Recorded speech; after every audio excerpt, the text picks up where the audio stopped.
WPEN Burlington, Philadelphia, a Beasley Media Group station. Official home of the Sixers, Flyers, Union, and the best Eagles talk in Philadelphia. 97.5 The Fanatic. It's time now for Cuz Radio. What up, Cuz? Deshaun Jackson gets a block. Are you kidding? Talking with the Cuz. Yo, Cuz, how you doing? Stairs rips one into the night. Stolen by the doctor. Yes, he's got it. Here he comes. Way rock the baby to sleep and slam dunk. Look, Cuz, don't even try it, okay? Now here's Anthony Gargano. Why don't you get the hell out of here, Cuz?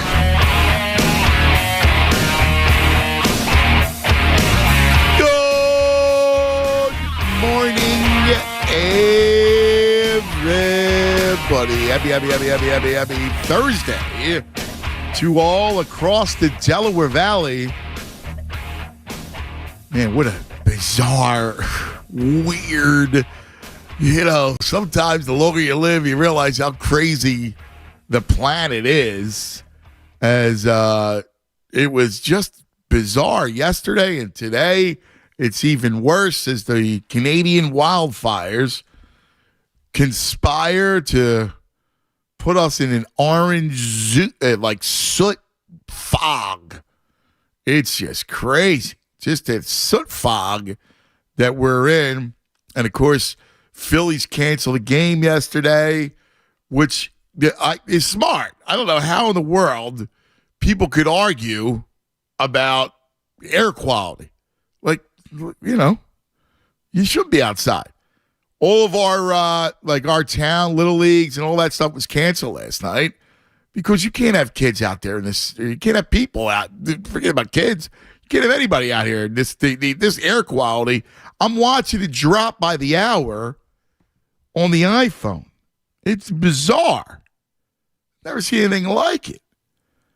And then I don't know about you guys, but a couple times, I'm spitting up stuff. You're going, oh my God, that stuff's in your lung. It's awful. So just be careful and don't go running outside today. Keep it indoors today. Couple things I want to get into. And you saw the news about Chris Paul, and of course Nuggets roll last night. I had a feeling Nuggets would roll last night, and I do think they're going to win the series. And Miami probably wins another game, but I still think Denver takes the series. So you saw Chris Paul got released. Is he a guy? And you know what's amazing? So he's going to get released. There's talk they might try to trade him. I don't think they're getting any takers. So he gets released. If Harden goes back to Houston, do you bring Chris Paul in to play so Maxey kind of can play off him a little bit? Now, the only worry about Chris Paul is, and I don't think it has to do with him, but the never won stigma is there. It's amazing. That never won thing, that stigma is there. And you almost need to protect Joel at this point. You need somebody that's won. I do believe that you need somebody that's won it. Well, we'll see what's going on because the NBA silly season is already. All the rumors are starting. The whole thing, Harden is torn, and I just assume James. Listen, it was great knowing you. Just go back to Houston. Now, if you get him for 2 years, I still kind of am hoping that he would go back. There's something about it. I know this year will be tough to replace him, but I think I'd be okay with. Let's see if Maxey has that another floor on the way to his ceiling. Does he have more room up there to grow to become a star? I'm fine with letting him find out. Maybe you tweak a little bit, and then you go in for that last free agent next all season when everybody's there. I kind of think that would be my favorite course of action. So we'll talk about your favorite course of action. I also need to do something today. Ode to a running back. Ode to a running back. This is sad, man. Dalvin Cook is being released by the Vikings. And it just goes to show you how devalued running backs are. And I want to talk about our favorite running backs when running backs ruled the league, because it used to be a running back league. And now, there's Dalvin Cook. You already lost Belly Shirt, right? Belly Shirt. Zeke was a disaster. And then he gets released. Dalvin Cook was a great back, just got beat up. And then teams don't want to pay you if you're a back. We saw Eddie George. He looked great. And all I kept thinking about is, man, that's when running backs were running backs. And they were a linchpin part of the team. So a little ode to the backs today as well. Lots to do. We're just getting started. Judas! Hello, good morning. How you breathing? I'm not well, for sure. I went to the Wawa down here on Belmont, right near the studio, and in the 15-second walk from my car to the Wawa, my eyes started itching and the throat got scratchy, which is just insane to me. It's I haven't stopped sneezing all morning. It's crazy, and poor Coop's coughing, right? Geez, here we go, and he hasn't even been outside that much. Right, so now it's like, geez. I mean, it's probably a window somewhere where it's creeping through. Yes. Right, older house. It's going to happen. But yeah, I'm hanging in. It's terrible. Don't go outside if you don't have to. I mean, I'll just leave it at that. It's you don't have to overthink it. It's terrible outside, and it'll go away soon. So it's not COVID where the world's shut down. Right, just chill out for 2 days, and then hopefully the smoke's out soon, and we'll be good. But man, I've never seen anything like this. No. I remember the California wildfires. Remember it went north, and then the winds blew it back down over here, and there was a bit of a haze for like a day.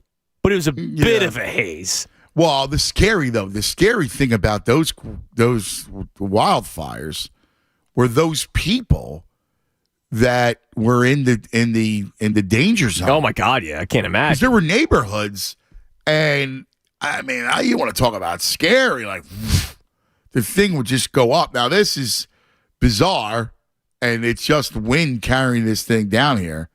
But like you saw the ballpark, you couldn't see, when I was driving home yesterday, you couldn't see the skyline. Yeah, our skyline. This morning, I couldn't see it at all. I saw like the outline pretty much, and that was it. You couldn't see the skyline from the Waltman Bridge. It was just insane.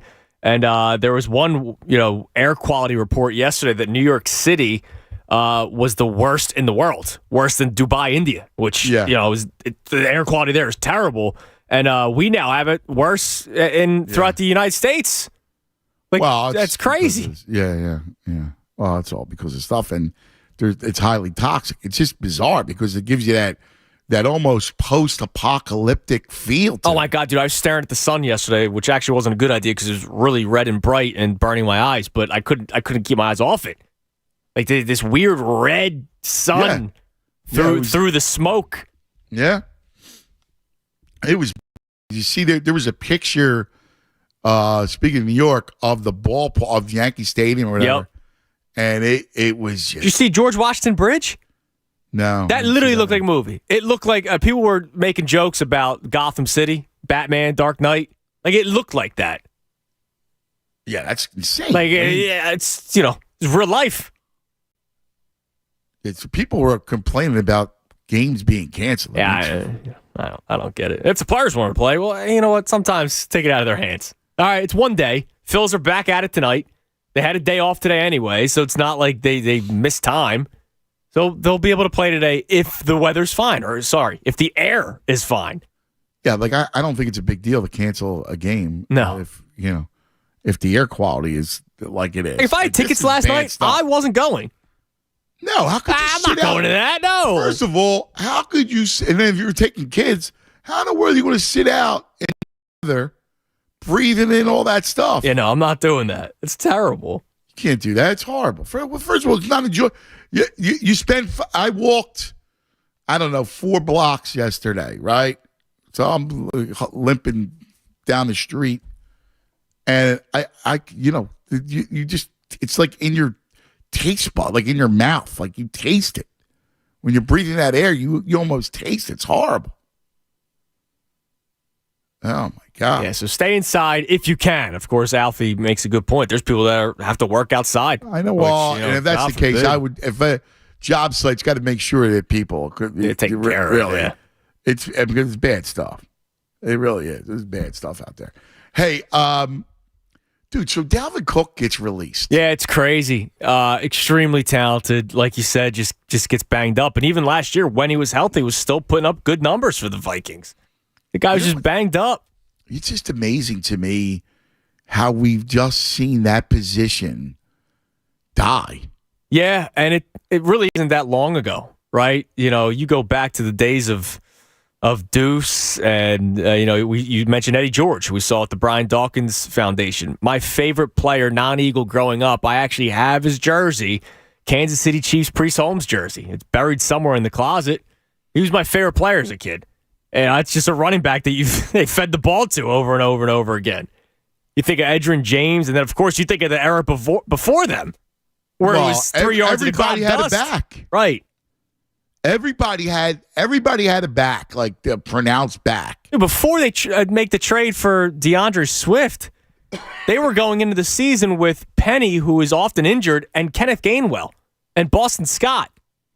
Like, these are guys. And you know what? The Eagles' offense would have been fine. Well, Swift is just, an embarrassment of riches at this point. But back in the day, like you said, you needed their a line back. is certainly good. And then you have the quarterback that really helps the run game. So I think the Eagles are unique, but around the league, it's amazing how devalued the running back used to be. A fun guy, like, you're watching Terrell Davis go for 200. There's something about when a running back gets hot and he's grabbing 5, 6, 8 yards a pop, right? Do you miss that? Oh, of course I do. I mean, it wasn't that long ago in the Eagles Super Bowl run, LeGarrette Blount could go through those moments where Blount would grab 5, 6 yards per carry. And then, of course, they had the rotation. They had, Darren Sproles when he was healthy, and J.H.I. And Corey Clement. But, like you said, it was a lead back. It was a back that touched the ball 25, 30 times, and it was 25, 30 carries. No, it was carries. Yeah, now it's touches. Right now it's Christian McCaffrey. He may run 15 times, but he's catching the ball the other 10. I'm curious. I want to get into a little philosophical football conversation. If you missed the running back, now you wouldn't even. It makes no sense to draft a back that high. I watched recently. Random stuff pops up on the timeline. Jerome Bettis highlights. The bus. That's not happening anymore. No. The bus. No, the bus was nasty. Love the bus. And you're not drafting backs high anymore. Or it's considered a mistake, like Zeke and Saquon. Yeah. As talented as they were, well, Saquon back at it last year, but as talented as Zeke was in his prime, it still sets you back a little bit. I know. Bijan going 8 was high. It was high. It really was. And we were talking about trading back to the teams for Bijan, right? Bijan is a stud. Like, if this was at 1984, he goes number 1 overall. Right, exactly. Like, that's how that was. They would go high. It's unreal. All right, we'll come back. Lots to do. We're just getting started. We're gonna have some fun with you guys. Also, if you have ever like this extraordinary weather is just weird, right?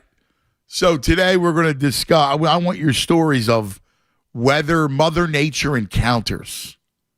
If you've encountered something that was extraordinary. I got one for you that left me bleeding. All right. Well, I gotta hear about this.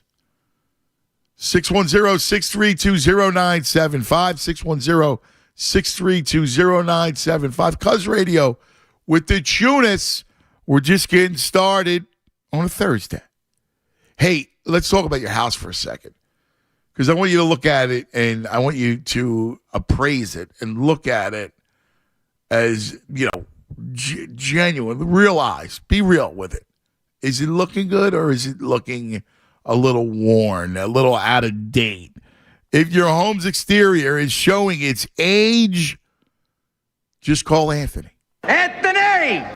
Not me. Nope. My main man, Anthony Labruciano, his team at Labruciano Roofing and Exterior.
10 o'clock hour brought to you by Window Nation.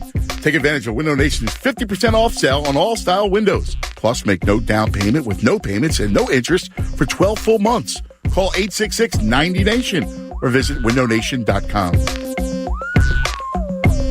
All right, welcome back. 10:22 across the Delaware Valley. Cuz Radio Tunis.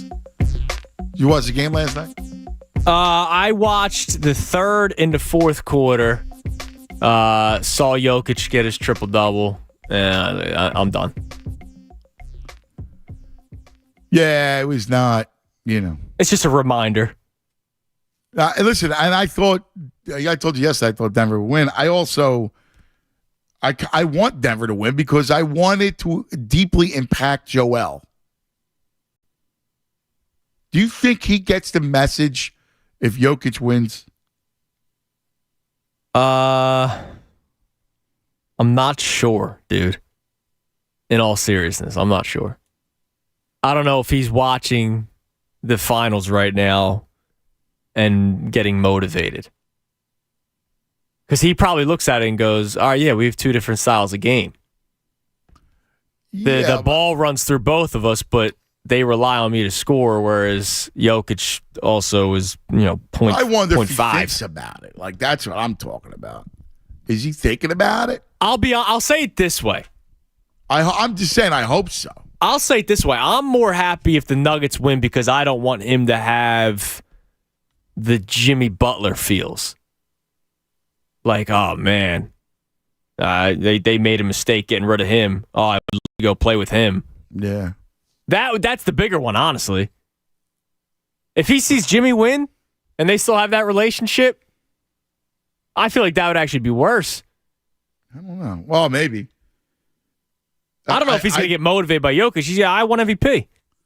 Well, no, I think he should get motivated by Jokic. He should. I don't know if he will, though. I think he should be like, he should take it personal that Jokic won.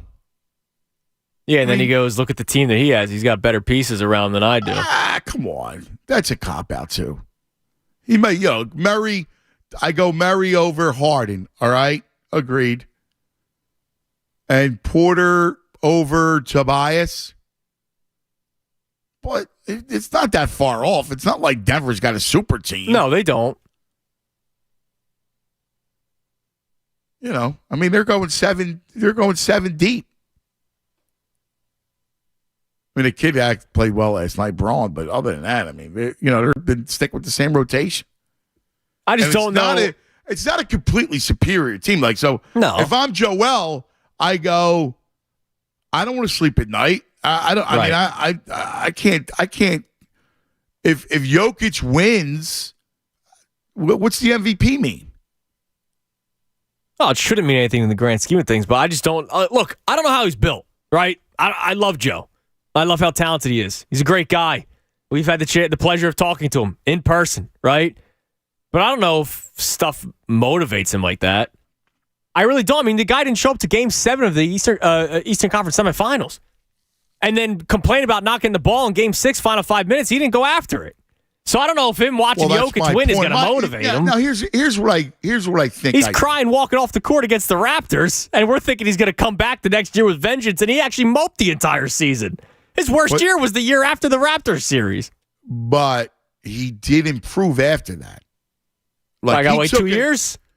What's that? I got to wait 2 years? Well, I don't know. Again, I'm just telling you that of the last 2 years, and really last 3 years. Yes. He's gotten better. He took another leap. Right? He took another leap. So, again, do I think I don't know what's in his head right now. I think we always talk about maturity. We always talk that, remember, when he's growing up, his father's a general in Cameroon, right? And so he's living in a palace. So I'm sure his experience was not like many other people.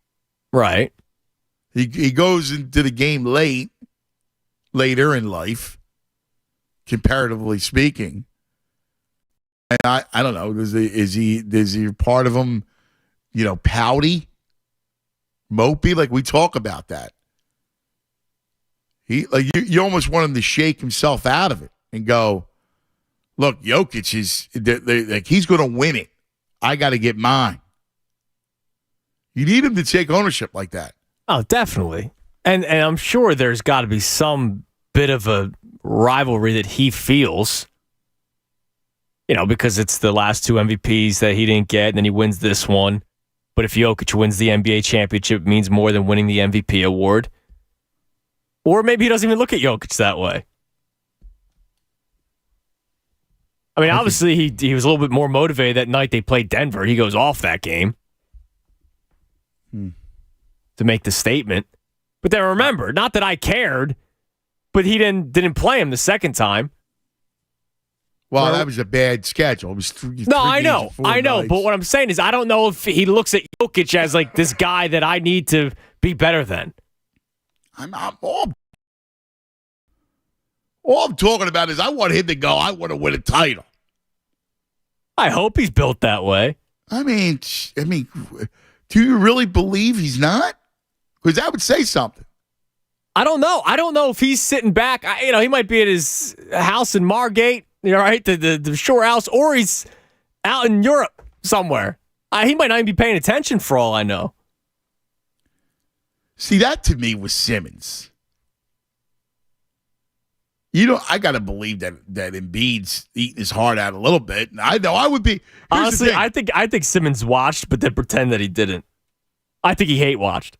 That's why he posted the screenshot of the Celtics winning Game 7. No, my point is I don't think Simmons cared. It didn't affect his pride.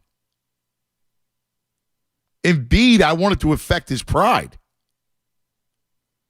So you're telling me, and you believe it has no impact, which means he doesn't have that kind of pride. Right or wrong? I'm not saying he's not a prideful guy. Obviously, he's taken a lot of stuff to heart to get better 3 straight years. And we've talked about how much better shape he's in, all this kind of stuff. But I don't know. I don't know if he goes, damn, Jokic won. Next year's my year. Well, but there's again, I don't know the answer.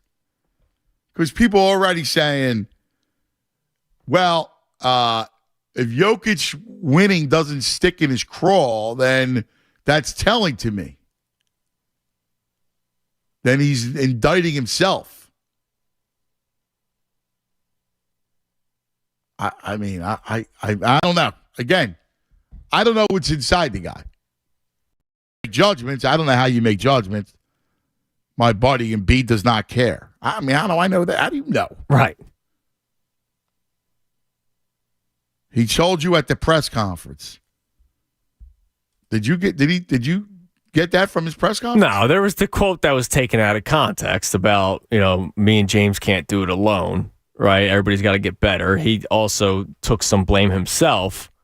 I think the biggest thing is that he didn't really put himself out there as a guy to be blamed for this series. Yeah, I'm still waiting for one of those stories. Jake Fisher, Ramona Shelburne, something. Sat down with Joel Embiid. Here's what I need from him. I need to hear from him on how he feels. Listen, everybody could be right, and he may not care. I don't know. I don't know the guy that well. I know him to sit down. Hey, Joe, what's happening? I don't know the guy. What's in his heart? What makes him tick? I just know how kind of we would feel. We would be eating our heart out. Yeah. If Jokic was winning. You say you want Jokic to win because of that reason, but you don't actually want to see Jokic hoisting the trophy. It's going to still hurt when you see him do it. Well, no. I mean, what's the difference between him or Jimmy? Well, either one sucks, really. Well, that's my point. Somebody's got to hoist it. Right. It's either him, Jimmy, or the Celtics. Whoever hoists the trophy, I'm not watching it, by the way. Right. I got you. Because I'm a petty watcher. For the finals, I never watch the celebration. I don't like watching the celebration. Because if it's not our team, what do I care about the celebration? Unless there's a personal reason, like you know the people. That's about it. Do you watch the set? Like, will you want? Like, I will not watch Nuggets or Heat hoist it. No, I'll watch the game come to an end. That's it. If I even watch the game, that's the other thing. Yeah, so you're on the fence whether you even watch it. Yeah, right? like I didn't watch the first half yesterday. I wasn't clamoring to watch it. Christy went to bed. I put it on. Watched the majority of the third quarter and some of the fourth quarter. When the game was out of reach, I said, okay, that's it. And honestly, if the Phillies were on yesterday, I don't know if I am watching it. Yeah, the Phillies are on. You're watching the Phillies. Right. I'm watching game, what is that, 62 of the season. I was talking about this the other day, Monday. You were out. Like, I watched the game Sunday night, and it was good ball, man. Like, I can't say it's not good ball. It was good ball. But I'm so unenthusiastic about it. Yeah, I mean, dude, watching Jokic, it's actually extremely entertaining. Yeah. Right? Like, there was a play yesterday in the fourth quarter that I think Jeff Green missed the layup or Kentavious Caldwell-Pope missed it. One of the two missed the layup. And it was just a play where Jokic sets a screen, they give it to Jokic, and then Jokic makes this no-look bounce pass between two defenders to the streaking Jeff Green or KCP to the layup. He missed it. He got fouled. And I'm just like, man, what a pass. Like a pass that I expect James Harden to make, but this dude's 7 feet tall. He's actually a marvel to watch. But I also got hate in my heart for the guy and for the Nuggets and for the situation. About it. Heat Nuggets. Like, it sucks. I'm not taking joy in watching it. Do you guys have hate for Denver? Not like Boston and New England and New York. Like, not that kind of hate. I don't want them to win, but I don't want Miami to win. Like, it's one of these, all right, which way would I rather die? I don't have any. I really don't have much hate for Denver. And I actually think Denver is the less offensive winner. Well, yeah, if it was Boston. And by the way, the Miami, come on, they come late to the games. That kind of crowd's that. It's a transient place. The people in Denver never won. I'd rather see them win. If you go fan v fan, I don't know about you. How about you? I guess that makes sense. Yeah, Heat fans are fake. And Denver people, you never won. Right. Yeah, the Broncos, way back. Well, but you never won an NBA title. I mean, that's it. Yeah, well. They've never won an NBA title. It's not like 40 years is great. You know what I'm saying? Yeah, man, that's 40 freaking years, man. Yeah, you know what? When you put it like that, they've at least been to the Western Conference Finals a few times. This is 22 years, man. I can't cry. I can't cry for the Mile High folks. What's the difference between 40 years since your last one and never winning? 40 years, dude. 40 years. It's like saying you want a hockey team to win their first cup. It's been 50 years for the Flyers. Right, what's the difference? Right, sucks. It's not like the Flyers won 5 years ago, and I go, good for them. They got the first one. It's pretty amazing that these teams that, Sixers, Flyers, that you're looking at 90 years between the two of them. Yeah, amazing, right? That's unbelievable. 90 years. I mean, they're going to. You know how many players? You know how many players you've watched? Think of all the crap players, good players, players you got excited about. All these players that you've watched put those uniforms on for nothing. I was thinking about that when you did AI's Hall of Fame. And he went through all the teammates. And he was talking about his teammates. Yes. Guys you loved, guys you hated. All these dudes, right? And just the type of slop. Yeah. I mean, you could argue. Could I argue? Let me see. This exercise. Can you name more than 25 Sixers that you liked? 25 Sixers that I've liked? I mean, over the whole time. That's a good question. I mean, like, Iverson. I did like Mutombo, right? Even though I understood the trade and why people didn't like it. Well, let's go with the fan favorite, the obvious. Iverson, Cheeks. You got to put Joe on there. Embiid. Doc. Are we going since 83? No. Well, do it since Wilt. I don't care. Well, it's basically about the title. Am I going Dolph Shays here, or am I going? It's basically it illustrates what the last 40 years have been like. Tony, right? The Moses, Bobby Jones, Jimmy.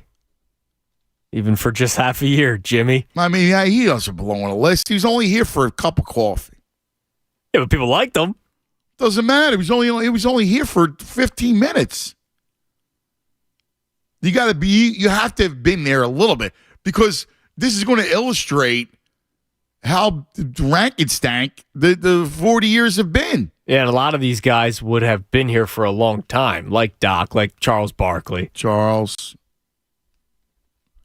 if you go through eras, you'll have seasons with a team where you didn't like anybody. Right.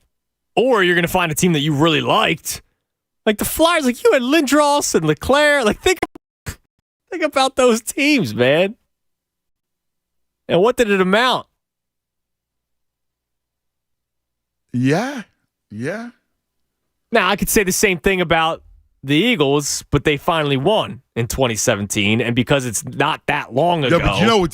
Here's the thing, though. The Eagles, whatever you say, I mean, they have established themselves as the gold standard. Yeah. Okay, yeah. One of the most controversial quotes in the history of this town. I mean, it was infamous. It was right there with for who, for what. It was small market. And when Jeffrey said we're the gold standard, and people went nuts. Gold standard, what? They went nuts. And rightly so, because they had not achieved that. But here's the thing.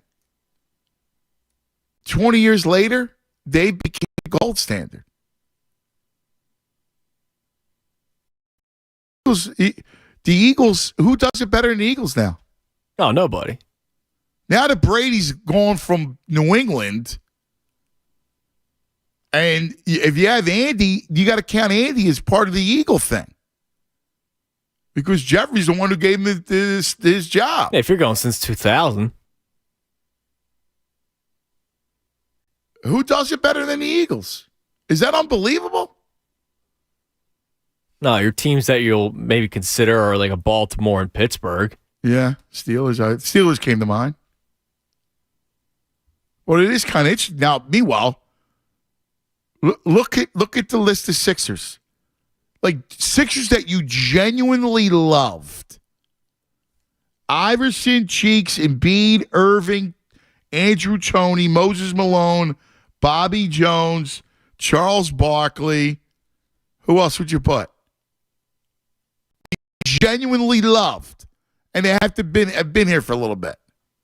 Well, like, can we get to 25? Like, this isn't 50 years of the franchise. I personally was a big fan of Andre Miller, but I don't know if he's a fan favorite. No, I mean, Andre Miller. Nah. I can't go Andre Miller. I'm going to put Maxey up there. He belongs. I mean, I genuinely love Maxey. I actually want to see if Maxey can take a next step, too. But can we get to 25? That would say something. Probably not, unless you're going like little engine that could, TJ McConnell. Like, people did love TJ. Right. But, like, TJ's not Dr. J. It illustrates the length of time. When you go 40 years, this illustrates it. All right, 610-632-0975 is how you join us. I want to get some running back talk, too. That's another position that we were never great at. The running back. You can come up with the top 5. Running back, Phil's outfielders, linebackers, wings in the NBA. Shady, Westbrook. Well, we got to do it. Wilbert. Because we're doing the ode to the running back, the disappearing position in the NFL, or the faceless position. Because they still want to run the ball. They just don't want the 30 carry guy anymore. King Henry is extinct. Guys, Ready with the Tune is right here on a Thursday across the Delaware Valley. Let's talk about the Bet Parks app. Bet Parks app has you covered. Whether it's golf, like there's a lot of people love golf because there's a million ways to play, and you get big odds if you get the winner, or you get top 5, top 10. You can do matches. It's really interesting, a lot of fun. It's something different. And then you got everything else, right? Like they do all the stuff. Tennis, soccer, or traditional. Baseball in the same game parlay, NBA Finals, NHL Finals, all right there on the Bet Parks Sportsbook and Casino app, right on your phone, in your pocket. It's just awesome. New customers, you bet $10, you win, you get $125 in Sportsbook bonus. Just remember, you got to be in PA, Ohio, New Jersey. Remember, betparks.com is all the details. They have always have fun stuff like odds boosts, you name it. The Bet Parks app. You have a gambling problem, please call 1-800-GAMBLER. Fanatic Sports Update. Bills postponed. I'm Andrew Salchunas, and this update is brought to you by the law offices of Glenn S. Barry. Injured in an accident from big to small? Call 855-BARRY Law for the personal attention you deserve.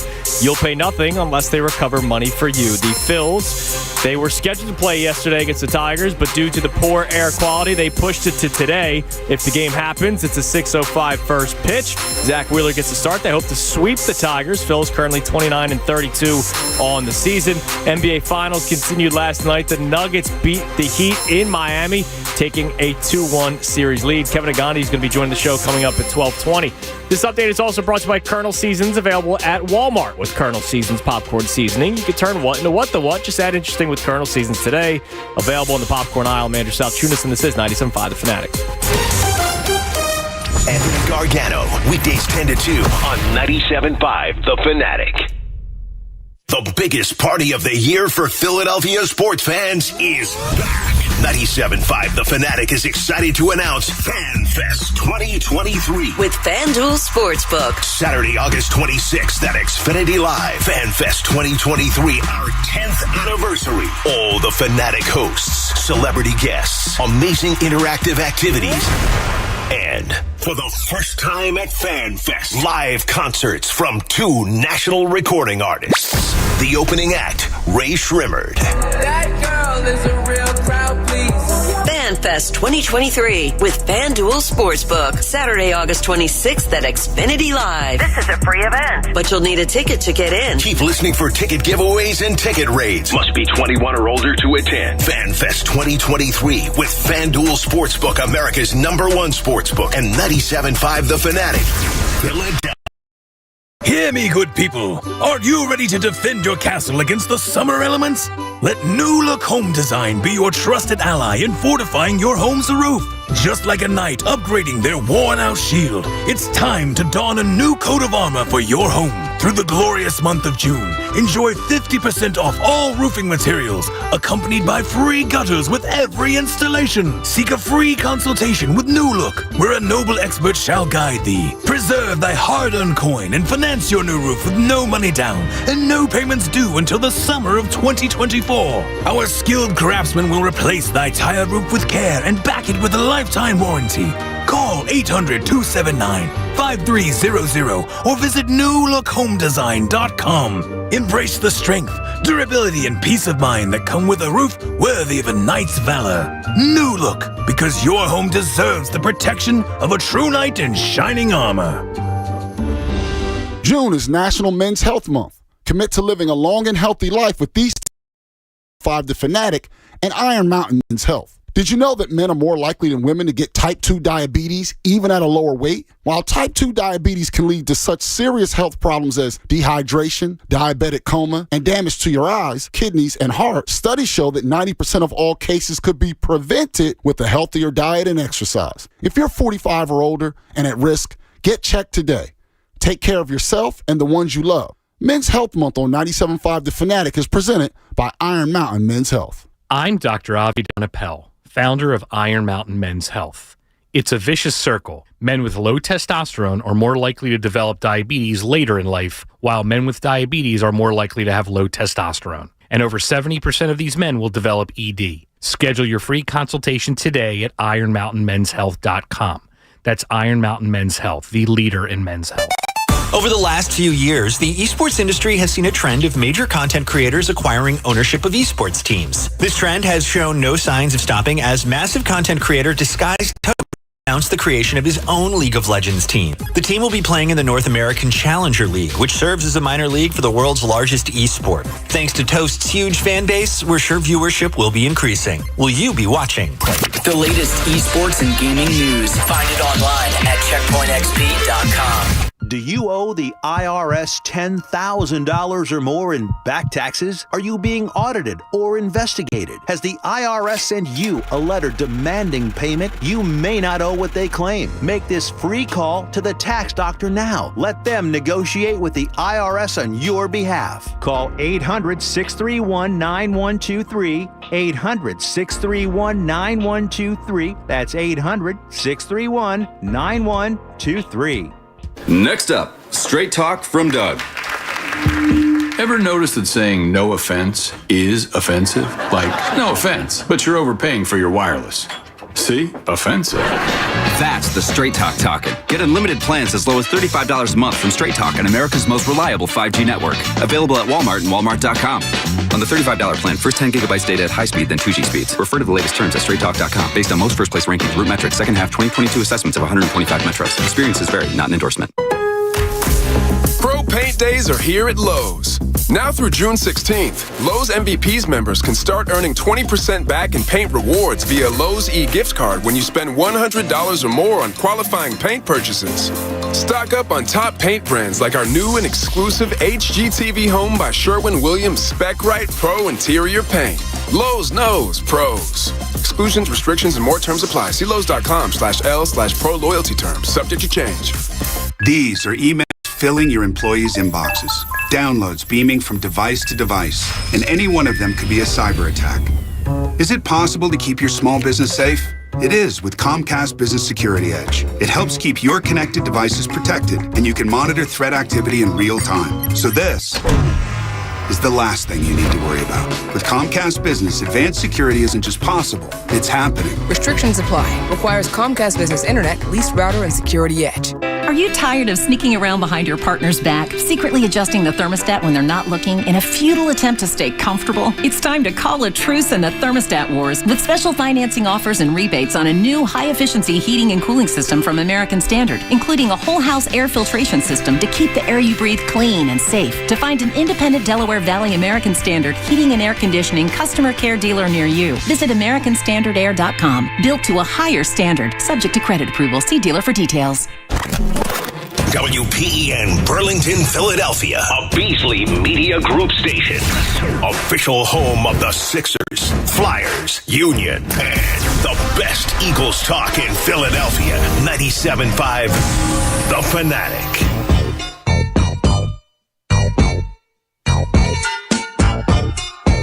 All right, welcome back. 10:51 across the Delaware Valley. This is bizarre, right? Because people are chiming in. We're talking about the Sixer thing, and it's amazing throughout the years. Like Dawood said, so if you got 15 guys on a roster, right? Because I bet you a case of beer, you couldn't fill a roster of players that we love in caps over the years. So I think the criteria is you love them and they are legit players, like rotational players on a winning team. So, well, I don't know. Would you put TJ on that as a 12th guy on the bench? No. Okay. So I think no TJ. So you're going starting 5 and what? You want to go 3 guys off the bench? Yeah.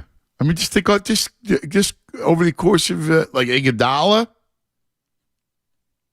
I guess you got to put him on there, right? I don't know. Andre. Was he beloved? Well, but Iggy was a good player. He was a good ball player, but was he beloved? I don't know. He leaves here, he starts winning championships with Golden State. Right. I mean, he just was miscast as a 1. He was a perfect role player on a championship team. He was a winner. I mean, your 5 is what? It's Cheeks, Iverson. Iverson, Doc, Tony, Bobby Jones, Moses, Embiid, Charles, Maxey.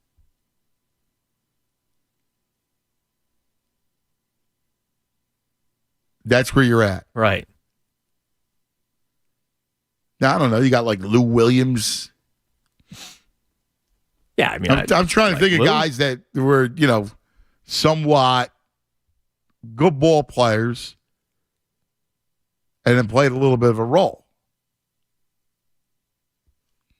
Because if you go into the 90s, I mean, you had nothing like, Weatherspoon. Right. Clarence. You go Hersey Hawkins. Right. Johnny Those Dawkins. are the guys you go, Hersey Hawkins, really? Was he a beloved figure? Was Spoon a beloved figure? Like, I know we talk about them, but,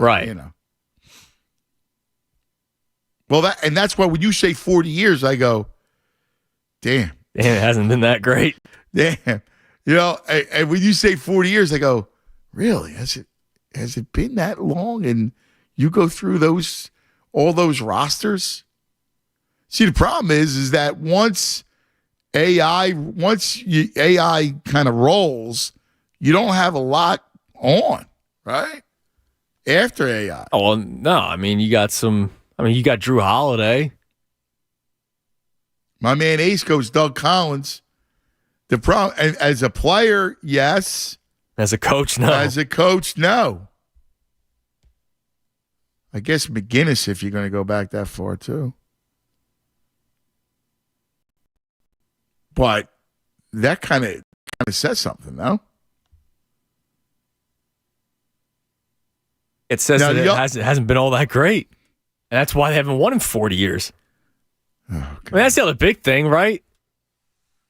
It's more shocking that the Flyers haven't won 50 than the Sixers not winning in 40. Yeah. Because, because you can look at the Flyers, those teams, they should have broke through more than the Sixers did. Definitely. It is more shocking that it's been 50 years for the Flyers. I mean, you go back, you had Linger. So go back into it, right? So take the 80s decade. First of all, they were in the Cup in 80 in the finals against the Islanders. And then they're in the Cup in 85 and 87 against Edmonton. They were a good team. You had Hextall, Tocchet, Zezel.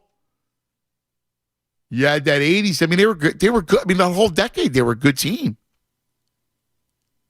90s, they're bad the first part of the decade, but then you get 88, and then you're back rolling.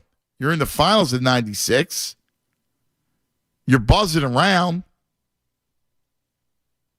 I mean, it goes back to that, and then you reach the no goalie period, which is fascinating because you had Bernie and then Hextall, right, and Pelly for a short period. Yep. And so you were stacked at goal. But then when you look at it, I mean, you're right. How did they win? 2000s, they were buzzing around.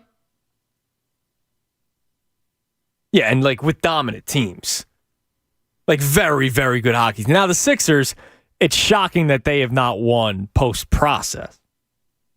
But you take it's that. Shocking that they haven't gotten out of the second round. Right, well, that's a big one. But you take the Iverson run, everything but the chip, you take that one run out of it, you haven't even buzzed. Now, do you count? Now, Matt gives you Aaron McKee. Good ball player. I think a lot of it is we love him because of his relationship with Iverson. Yeah, I still say no. I mean, great sixth man. Do is Aaron McKee a top 15 in the last 50 years? I mean, he might be because we're talking longevity too. So you're taking Butler out of it. Is JJ Redick on it? He's around for a few years. Yeah, but people loved him. Yeah, but top 15 in a franchise? I mean, it's been bad. Are you putting Mark Ivoroni on there? No. Right, exactly. Now, he won. Okay, but he was just a role player. Right. And one that was... You go Tony Kukoc? No, he was a placeholder. Actually, it sucked. So maybe Redick might be top 15 last 15 years. No, there's no way JJ Redick is a top 15 Sixer. There's no way.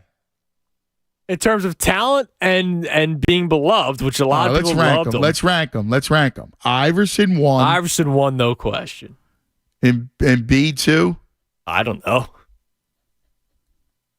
Barkley, Doc. Okay? Yeah, that's your first This is four. from Wilt on. Like, you can argue the order any which way you want.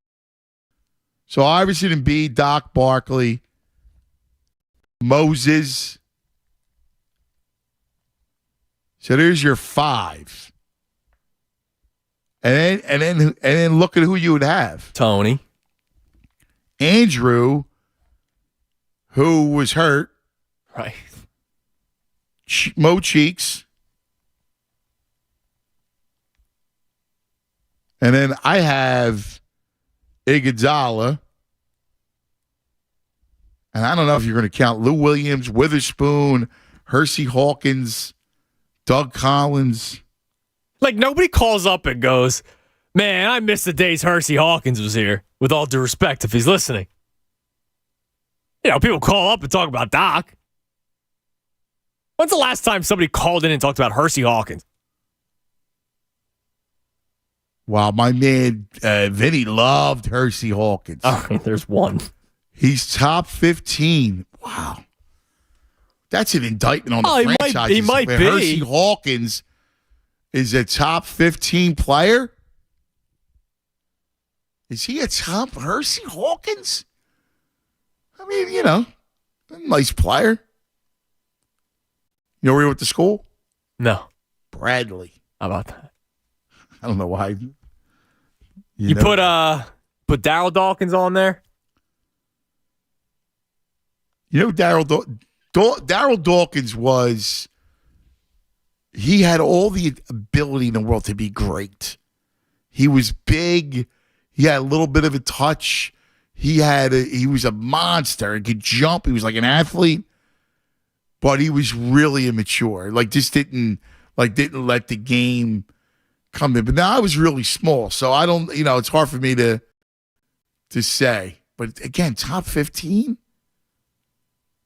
I mean, you're basically saying third team all-time Sixer. Man, it's not that great when I see people walk around with Boban Marjanovic jerseys at the Wells Fargo Center.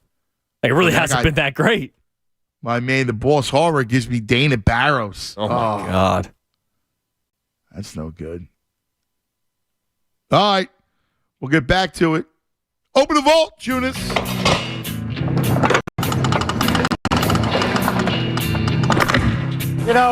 When we began opening this vault nearly 2 hours ago, we had no real idea what we'd find inside. As it turns out, we haven't found very much. The vault brought to you by Golden Nugget Jewelers, where Philly gets engaged. Well, we'll start with a Phillies memory this day in history, Ant. And I'm trying to find the exact year. It was in the 70s, I believe. It was the wild game when the Phillies come from behind and beat the Pirates. Remember, the Pirates were up 10-0 after the first inning. That's when the announcer says, "I'll walk home." He'll walk home. So here is him making that statement, and the Phillies' miraculous comeback to beat the Pirates. Well, a leadoff double for Randy Ready. Well, I'll tell you something right now. If we lose this game, I'll walk back to Pittsburgh. You'll have to. I won't have to, but I will. Right center field. The ball is gone. The Phillies quickly get 2 runs back in the bottom of the first inning. Jeltz with a drive to right center. Ball is gone. Jeltz with a 2-run home run. Pirate lead is now 10-6. Steve Jeltz gets only his 3rd career home run. Drive to left field. Bonds is back to the warning track, to the wall. It's gone. I don't believe it. It's now 11-9. And these fans who came into the ballpark tonight were stunned by a 10-run first inning by the Pirates, now on their feet, cheering their Phillies, who have made a tremendous comeback to make it an 11-9 ball game, and they want a curtain call for Steve Jeltz. Jordan with a ground ball through the middle. Quinones cuts it off. It's 11-10. The ball game is going to be tied. Ground ball up the middle. Lead off his glove. 1-run scores. Coming around is Dernier. He'll score. Through the third, not in time. Phillies lead 13-11. Fly ball into left center field. John Kruk over. He's there. The Phillies bounce back from a 10-0 deficit. They beat the Pirates the final 15-11. 1989, my apologies, but how crazy is that, man? Wow. 10-0. Wild. And then they come all the way back like that. And I love how the crowd's getting louder and louder every single time. And I can't imagine how many people stuck around for that one. That's wild. Your thoughts on Steve Jeltz getting a curtain call? I mean, Steve Jeltz was the worst. I hated him. I know you weren't a fan. He was a horrible shortstop. Horrible. And he was the king of the sky pop-up. Like, he'd go for the fences. Like, he was terrible. Jeltz. Ugh. They got the curtain call that night. Big comeback for the Fightins. That was the worst thing he could do, was hit a home run. Right, because they thought he could do it again. Yeah. We have a birthday to celebrate today. It is Troy Vincent's birthday. And Aikman under pressure.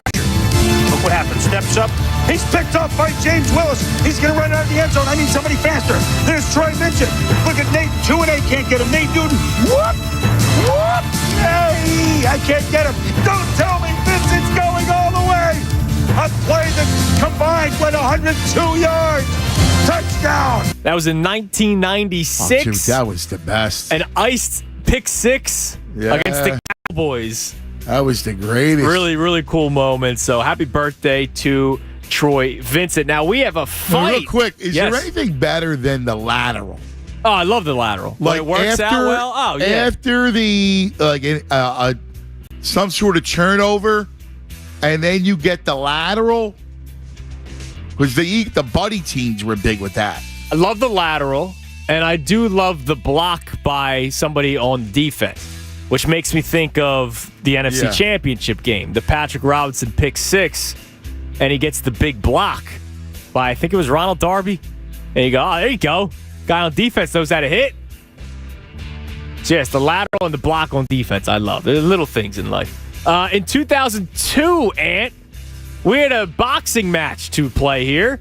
Here's the intro to the heavyweight battle between Lennox Lewis and Mike Tyson. Let's take a look at the tail of the tape for this World Championship heavyweight bout between Lennox Lewis and Mike Tyson. Lewis is 10 months older than Tyson. Tyson will turn 36 at the end of the month. And it's Lennox Lewis enjoying a 6-inch height advantage and a 13-inch reach advantage. When both fighters stepped on the scales, Lewis weighed nearly 15 more pounds than Tyson. Incidentally, both camps expected their fighters to come in at about 5 to 6 pounds lighter. Apparently, there was a problem with the scale. Now, do you remember this fight? I was at the fight. Oh, were you really? Yeah. That's awesome. What year was it? I think it was 2002. It was 02? No, I didn't they were older at the time. Yeah, 2002. It was in Memphis at the Pyramid Arena. Oh, really? Yeah, how about that? Look at that. So here's some of the action from the fight. Tyson knows he needs a knockout to win.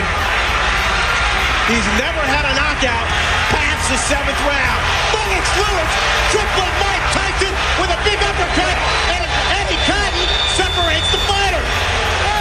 He's called it a knockdown, thinking that Tyson's knee touched the canvas. I'm not sure I saw that. I don't think I did either, Larry. Lewis unloaded. Lennox Lewis trying to finish off Mike Tyson with 1 minute left in the 8th round. Mike Tyson highly motivated to come into this fight, hoping that this fight would redeem not only his career, but his whole life. Oh, he's doing a good job. He's got heart. You can't take that from him. Big right hand from Lewis, and Tyson goes down for the 3rd time in his career. 6, 7, 8, 9. It's over. Lennox Lewis cements his legacy as one of the best heavyweight champions of this era. Wow. Bring back memories? Yeah. No, Lennox Lewis, man. He was a he got violent punches I was watching. Yeah. Yeah. All right, I got 2 more for you. Now, this one... I love when you go boxing, dude. Oh, well, I mean, it's great. I appreciate the sport. Just wish I got to really enjoy it more. Yeah. Well, now we learned yesterday. Yeah. Phone booth fighting? Yes. Or hockey fights. Hockey fights. We got the slap ones. The ice fighting. Yes. Yeah. There's all kinds of ways to watch violence. I'm going to play Nolan Ryan here, breaking the all-time strikeout record, and then I'll explain why I did it because I couldn't find the actual highlight I wanted. Here it is. He strikes him out. Second time Blackwell has struck out, and that's the 4th strikeout of the afternoon for Ryan, and he has tied the all-time strikeout mark in the major league. Number 3,508. Ryan is being congratulated by his teammates around the infield. The 1-2 pitch, strike 3 called on Mills, and there's the record breaker. So Ryan strikes out Tim Blackwell to catch Walter Johnson, and he strikes out Brad Mills to own that record all by himself. Now, the reason why I played it, Ant, was obviously we know Nolan Ryan is the all-time strikeout leader. On this day in 1977, he struck out 19 the Blue Jays. That was the 4th time in his career he struck out at least 19 hitters in a game. Oh, my God. Like, think about that for a second. 19. Guys don't go 5 innings anymore. No. And he strikes out 19 for his 4th time of his career. Yeah, that's like wild. That's just pure dominance that we're never going to see that ever again. We're not. Well, and then the issue is you never see pictures like. I guess it can never go back, right? No, they're never going to go back. If anything, it's going to get worse. Well, I don't know how. Again, nobody goes the distance. Like Wheeler the other 2 outings ago. Great against the Braves, right? 12 strikeouts. Yeah, but and I brought this up when you were out. Next right? outing. Yeah, he gets rocked by Washington. The Nationals, 7 earned runs. Like, what? Like that's dude, and think about pitchers. How about that Alek Manoah with the Blue Jays? He was great. Now he stinks. They sent him down to low ball, like not even AAA. Yeah. Like, that's wild to me. He was dominant last year. He was dominant in the All-Star game. The Astros buried him the other day. Yeah, but it was even before the Astros. I mean, the guy has been getting beat up all season long. It's just crazy. So just wanted to pay a little homage to the dominance of Nolan Ryan. Now, last thing, this is... I got Nolan Ryan in the tough guy. Yeah, man. In the Bad Mother Fathers. He beat that one dude up. Made him all bloody. Did. Yeah. No, and he was a tough guy. Yes, he was. I didn't want to mess with Nolan Ryan. This one is... And by the way, he talked about a superhero. He could throw the ball 100 miles an hour. That's true. That was before the quick gun. Right, thing, right, exactly. He was throwing a legit 100. On this day in 2020, and it's wild, not that what we're dealing with right now has anything to do with the pandemic, but it's crazy right now, right? Like, for the first time in years, you actually don't want to go outside. Today in 2020, New York City reopened, Ant, during the pandemic. Now, of course, we remember how crazy it was, doing the show with no sports, and obviously New York City was a little bit crazier than other cities in America. So here I think this was NBC reporting the reopening of New York City in 2020. A slow start to New York's morning rush as the city becomes the last place in the country to begin reopening. It's nerve-wracking, but I'm excited and, looking forward to a little back of normalcy, I guess. Some 400,000 workers can now return to jobs in construction, manufacturing, and retail with curbside pickup. It's been pretty bad, yeah. I'm not going to lie about that. I'm smiling underneath this mask, if you can't tell. One huge question, will New Yorkers feel comfortable enough to return to the city's mass transit? Ridership had dropped nearly 95%. Officials now trying to convince the public the system has never been so clean. Masks are mandatory and available for free. It's safe to ride the subways and buses, and that's the case we're going to make to our customers. The toll from COVID-19 in New York City has been staggering, nearly 22,000 dead. But last week, for the first time, a day when no one died from a confirmed case of COVID-19. How crazy was that? Dude, that's wild. You playing that. It's insane. 3 years ago today, having this man. Conversation. How wild it was. We're still not right off of that. No. There have been people that have not recovered from it. Well, it was so traumatic life stopped. Yeah. And look, we were talking about restaurants and all. We talked about this the other day about prices. Remember we were talking about prices? Yeah, and how much things have been affected because of it. And how nothing came back down. Right. Yeah, it's wild. We had 3 years I was thinking about it yesterday. And you know what's funny that you played this? I was thinking about it yesterday because I was down South Philly and I had a meeting and I was looking at people on the street and everybody had masks on. Yeah, they're back. Because listen, with this air quality, But that's the first thing I thought of. It's just wild. Yep. Good to be back. Yes. 610-632-0975. 610-632-0975 is how you reach us. Wow. Is it possible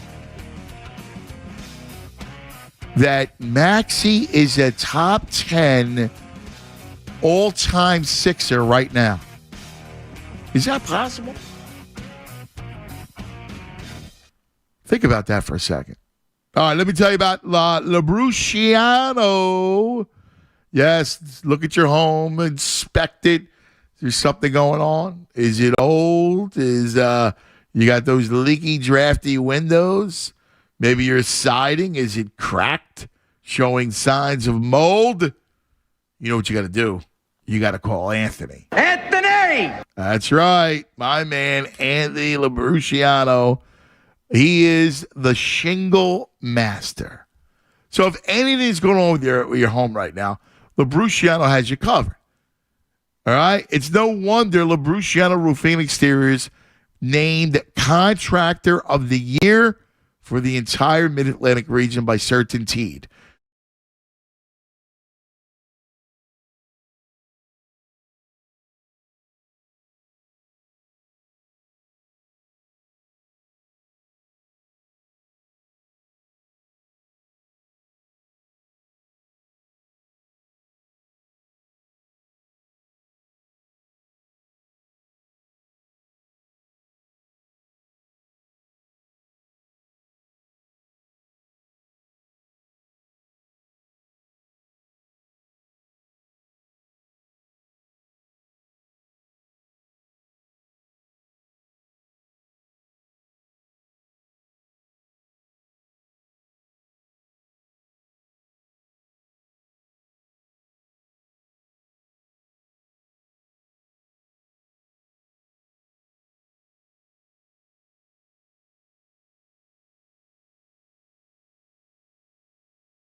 $11:23 across the Delaware Valley on this smoky Thursday across the Delaware Valley.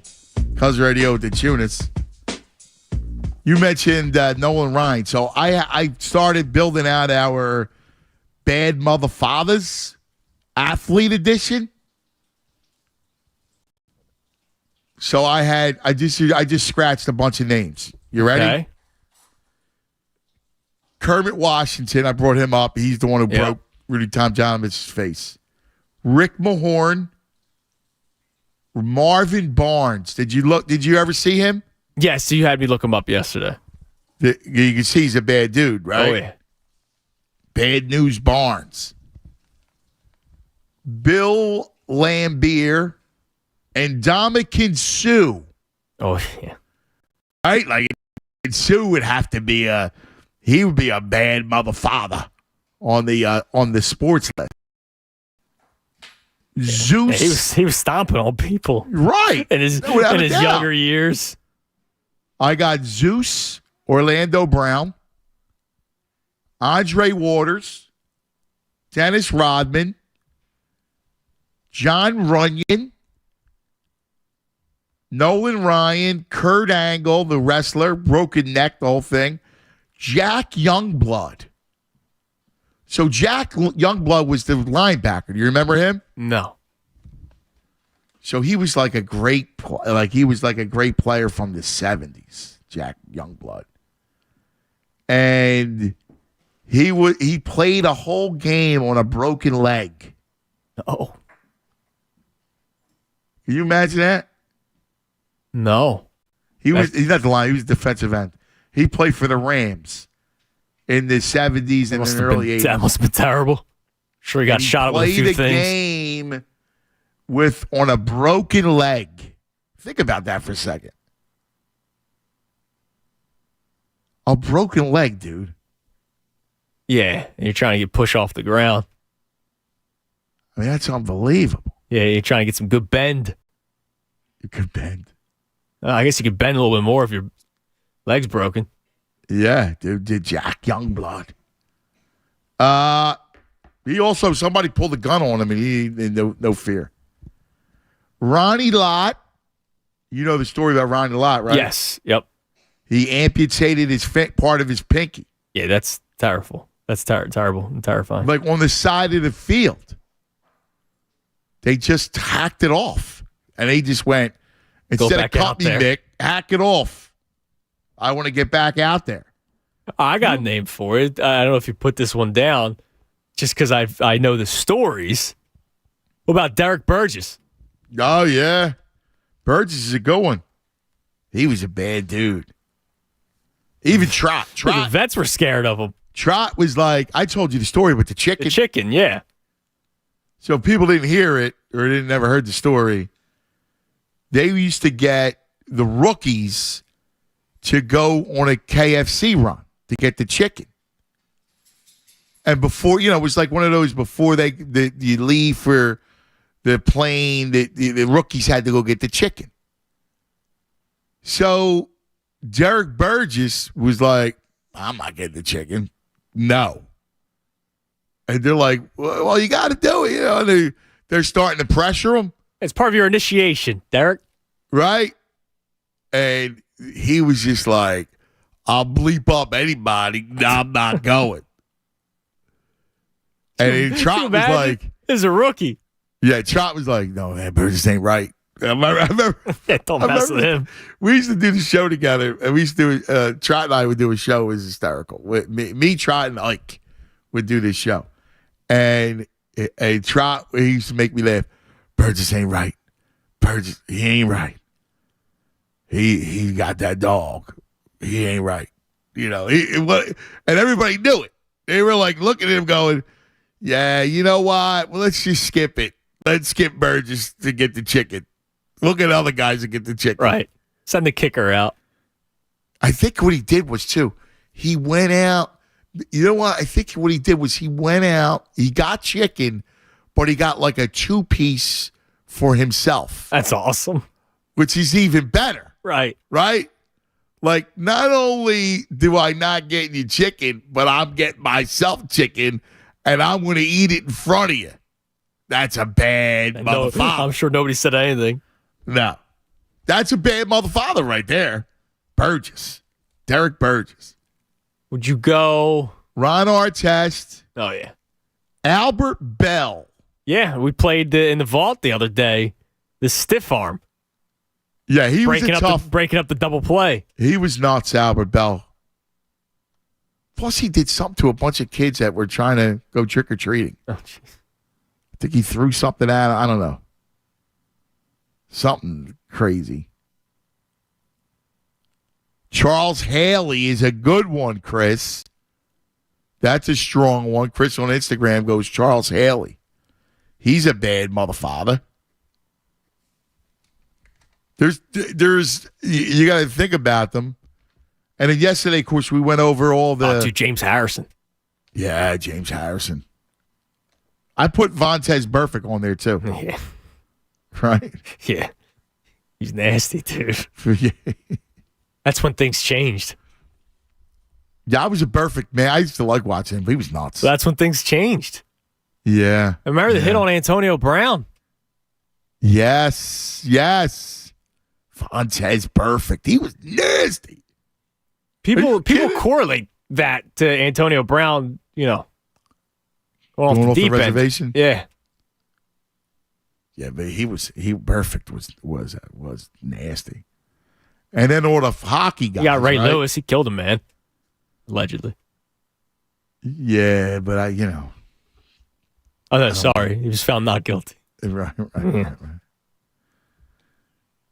Then I got a bunch of hockey guys, right? All the goons. Because you got to put the goons in there. So you had Frank the Animal. You have Brashear. Right? Yep. Ty Domi. You got to put Schultz in there. Yeah. Don't you? I mean, he beat up everybody. The Hammer. Had a damn record about it. Yeah. And I mean album record. The penalty box. Yeah. The penalty box. That's awesome. That's awesome. So, and I know I'm missing a ton of goons. Oh, you Carcillo. Car bomb. There was the Flyers had a guy, Dave Hoyda. And Dave Hoyda was a goon. That was his role. Listen, dude, he could barely skate. This guy. People loved him. They used to have his jersey. Like, there were Dave Hoyda jerseys out there. Yeah. He beat the crap out of people. Right? They were Dave Hoyda jerseys. He was a nasty man. And that was the heyday of the goon. The goon would come in, man, and it was bizarre, right? Like, they would get on the ice for a shift, and it was just a matter of seconds until the goon got into a fight. Think about that for a second. It's one thing if the guy's a really good hockey player, but he's also a tough guy. But the goon who had no skill but could only fight was the protector. Imagine that as the role. Like, we're joking about the hockey fights and the ice fighting that Bundy told us about, but that was legit. That was actually a role back in the day, yeah. I mean, that was legit. I mean, how crazy is that? Yeah, imagine getting paid to do that. Sounds fun. But it was amazing because people loved it. They loved it, Eunice. Now you can imagine the Flyer crowd, the Spectrum. Oh my God! It was like medieval. Yeah, you're days. on top of the ice, right? It was like a medieval. People all of a sudden the fights would break out, and you were right on top. Now let me ask you something. Yeah. You put Bird on the list. Larry Bird? Yeah, or any of those guys from the Celtics. No. As a bad mother father? Not as a player. I'm talking about as a goon type. We're going bad mother. They got in their Not share. about the game. They got in their share of fights. Nah, Bird can't make this list. Is Bird a I'm asking you. Like, I didn't live it. Fear Bird? I didn't live it. I'm asking you. No. Put his hands around Doc's throat, dude. Okay, well, I don't think that's worthy. I don't think Bird makes a bracket a field of 64. We haven't even got. I had 10 wrestlers yesterday. Right. Even the boxers, like I got the Hagler, Tyson, Ali, Frazier. That's a whole other. That's a region. The fighting, you have the boxing and then the wrestling region. Gabriel's good. Gabriel goes Charles Oakley. Oakley was tough. He was a bad mother father.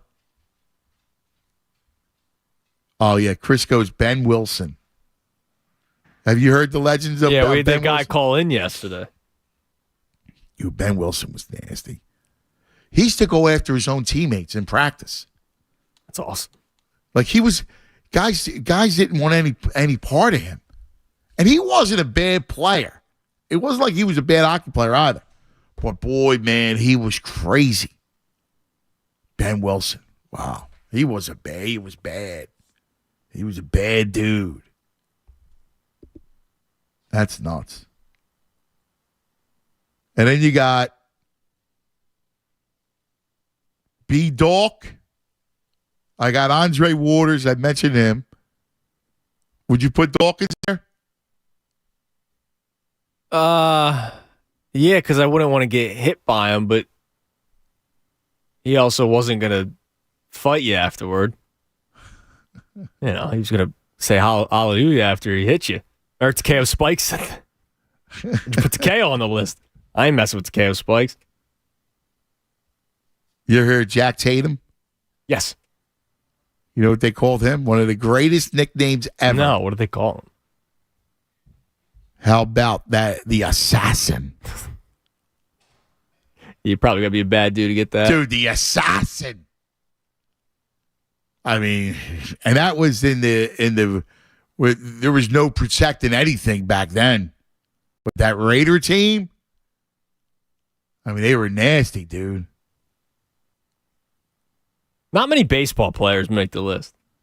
So I was thinking about that. We only have two. We have Albert Bell and Nolan Ryan. Is there any other baseball players that you would compete for this list? Can't really think of it. I mean, obviously there's guys that storm the mound, go after the pitcher, but I mean Clemens. Eh. I mean, I would put Johnny Mars up there. Johnny Mars is a tough dude. He was one of the toughest baseball players. But there weren't any, those baseball fights. They weren't really fights. No, they're fake. It's hold me back fights the entire time. I think that's actually, I actually think that works. That there's only those two. Unless we're missing someone. I can't think of anybody. Hey, think about it. The most heated it gets is yelling. Right? You yell at the umpire. You get in the face of the umpire. Or you throw a baseball at somebody's head 100 miles an hour, but you don't have to really be a tough guy to do that. Right. Anyone can do that if that's throwing that hard. Yeah, I can't do that. Here's some good ones off the text board. Xavier McDaniel. My man Pat, Rob Ray.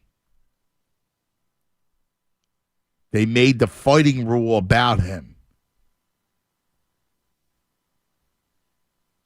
How about the big unit? Steven wants to know. Frank? Randy Johnson? Oh, Randy, sorry. I mean, he's scary. But, like, he was a scary looking dude. Yeah, but was he beating people up? Like, no, he's striking guys out. Well, but he was 6'10". Yeah. I almost think he belonged 6'10", who could throw a million miles an hour. Whoever he faces in the first round is a favorite minus 10,000. Randy Johnson's not, You don't think so? 6'10", dude. Might strike fear to a hitter, but he's not striking fear to Tyson. Oh, he's 6'10". He's got a meat look. He had a. All right, Sean Bradley's 7'6". Right, no, Sean Bradley 6'10". No, but Sean Bradley was a stick man. If you look at Randy Johnson, I mean, he was a big boy. And he had that face. Like, he had an ugly face. Like a scary, ugly face. Unruly. What do you think? Yeah. You're not afraid of Randy Johnson? I would be if I was hitting against him. No, I'm saying, what if you got into a beef with him? He looks like a nice man. He's enjoying his photography life now. Nice man. Really? Yeah. I go Pedro ahead of Randy. No. Threw that poor old man to the ground. No. You can't go Pedro over Randy. I mean, Randy Johnson was that. You really had no fear of Randy Johnson, huh? Oh, because I don't look at him as a psycho. Because he would kick your ass. Yeah, of course he would. A lot of people could kick my ass. Well, Randy Johnson, that's my point. You don't think he's a tough guy, huh? He's not a bad motherfucker. Nah. There's definitely more crazier baseball players. Who was the reliever? There was a guy, 80s, who was always talking to himself on the mound. He had the big mustache. He had one good season. 80s? He would always throw the ball into his mitt and then turn around to face the batter. Al Raboski? That might be it. Hold on. Let me Google. From the Cards? I think that's who it is. Al Raboski. Yes, Al Raboski. Like, that guy would freak me out. Yeah. Al Raboski was a mean-looking dude. Yeah, I'm not messing with Al Raboski. Yeah. That's funny. I remember that. How'd you know him? I follow all these old baseball counts and football counts and, Al Raboski. I didn't remember his name, but I remember seeing that. He had like a big mounded shoe. Yeah, dude. Like, I'm not messing with him. And he had the big bushy mustache. He looked like a biker. Right. Randy Johnson walks up to me. I'll say, "Oh, it's all right, man. I really like your photography." And he'd say, "Oh, thanks, man. I appreciate it." Whereas Al Raboski's going to, kick my teeth in. He'd be spitting at you, like spitting tobacco juice at you. Like, come on, man. It's not even close. It's not even close. He takes down Randy Johnson 2 punches. Right, yeah, exactly. Raboski. 610-632-0975. We'll open up the phone lines as we have some fun on this Thursday, since we're all inside today because of the air quality. We'll try to make you laugh a little bit. Screw around. The Mad Hungarian was his nickname. Yeah, dude, you're a mad Hungarian. Yeah, come on, man. Yeah. Now Raboski's a good one, cuz that's actually a great one. 610-632-0975. Do you know Ozzie Virgil got shot and he wore the bullet? Yeah, he wore the bullet around the neck. Yeah, that's that's tough. That's a bad motherfather right there. Yeah, that's tough. Ozzie Virgil. Anybody?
Welcome back.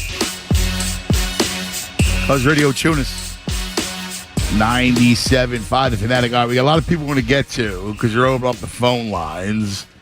And I know a lot of people are coming in, too, with some bad mother father suggestions from the athletes.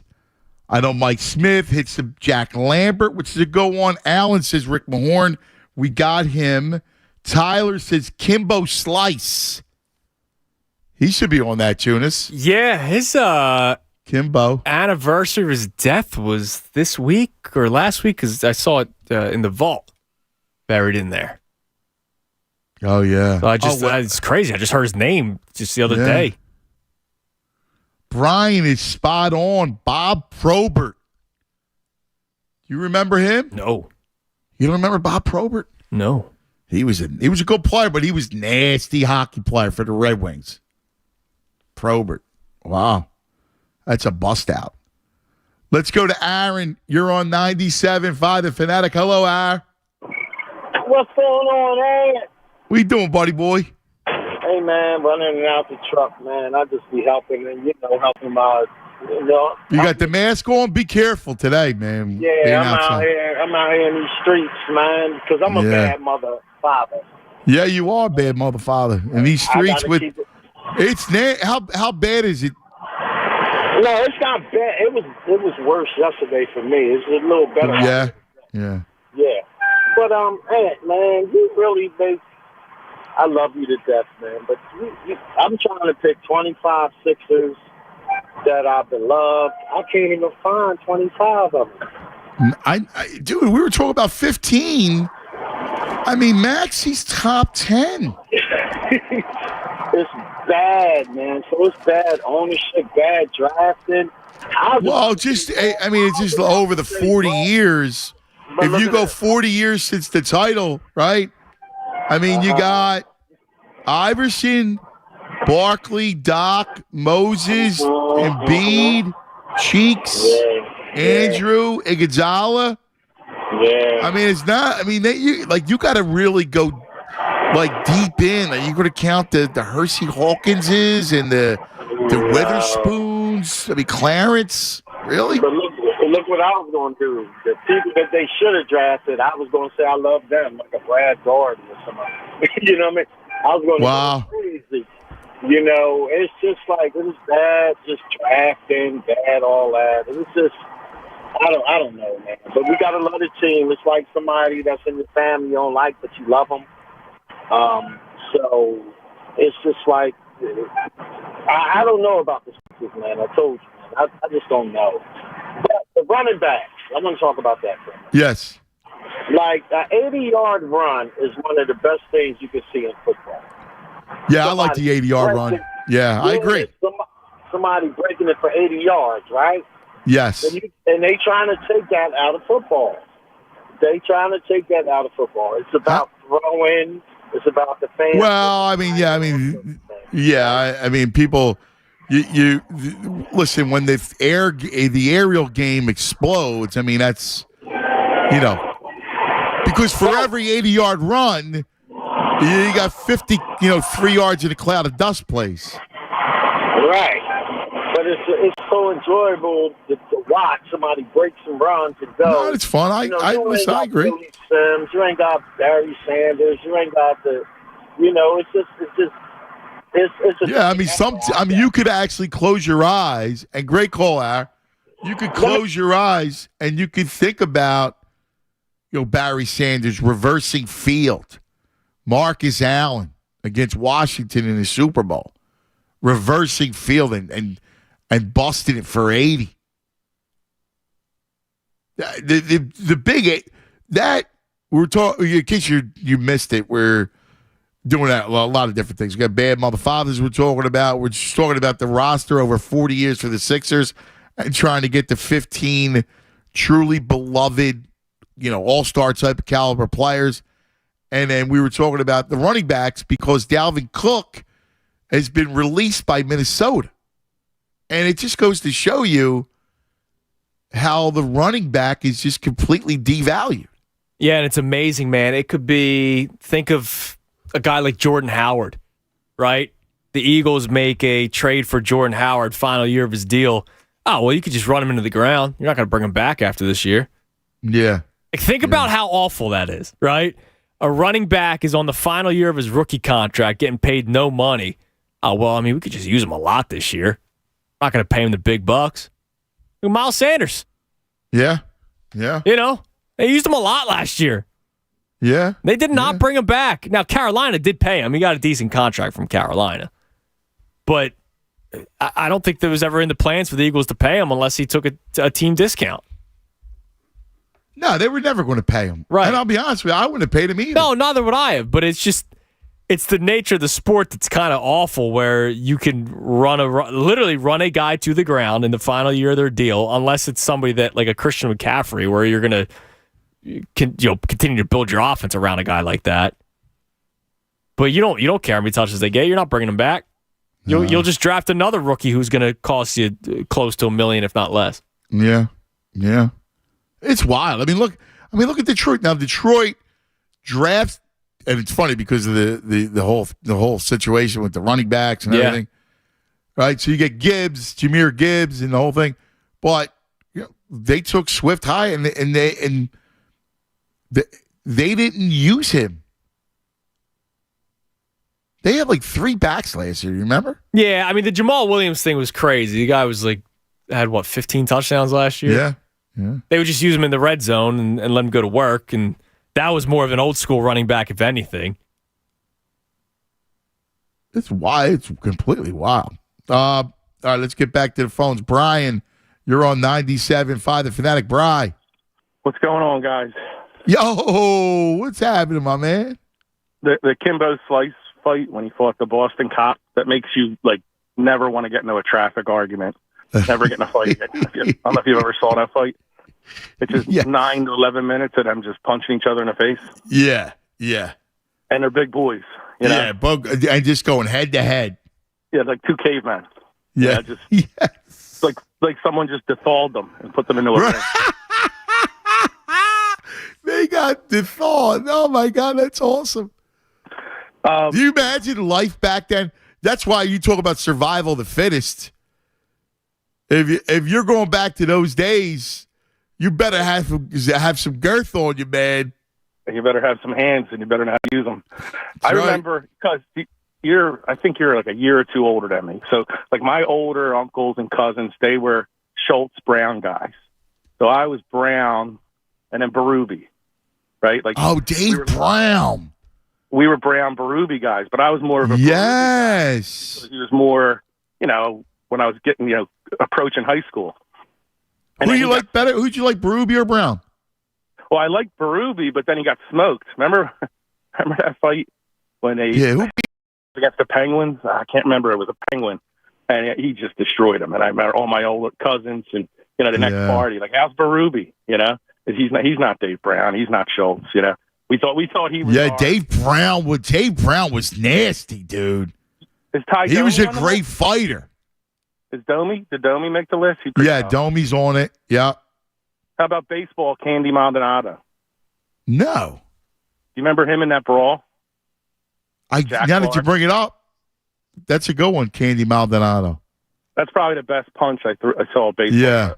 Yeah, baseball player. Yeah, you're right. I mean, the only baseball players who made it so far, Randy Johnson, Albert Bell, and Nolan Ryan. What about Mitchell? Kevin Mitchell? Yeah. He was a big dude. Was he a tough guy? Yeah, I believe so, from what I've heard. Yeah. Kevin Mitchell, Him and Candy Maldonado. Oh, yeah. You know what? Now that you say that, I think you're right about that. Yeah, Kevin Mitchell, that's a bust out, dude. That's why you're the best, Bri. I mean, with Candy Maldonado and Kevin Mitchell.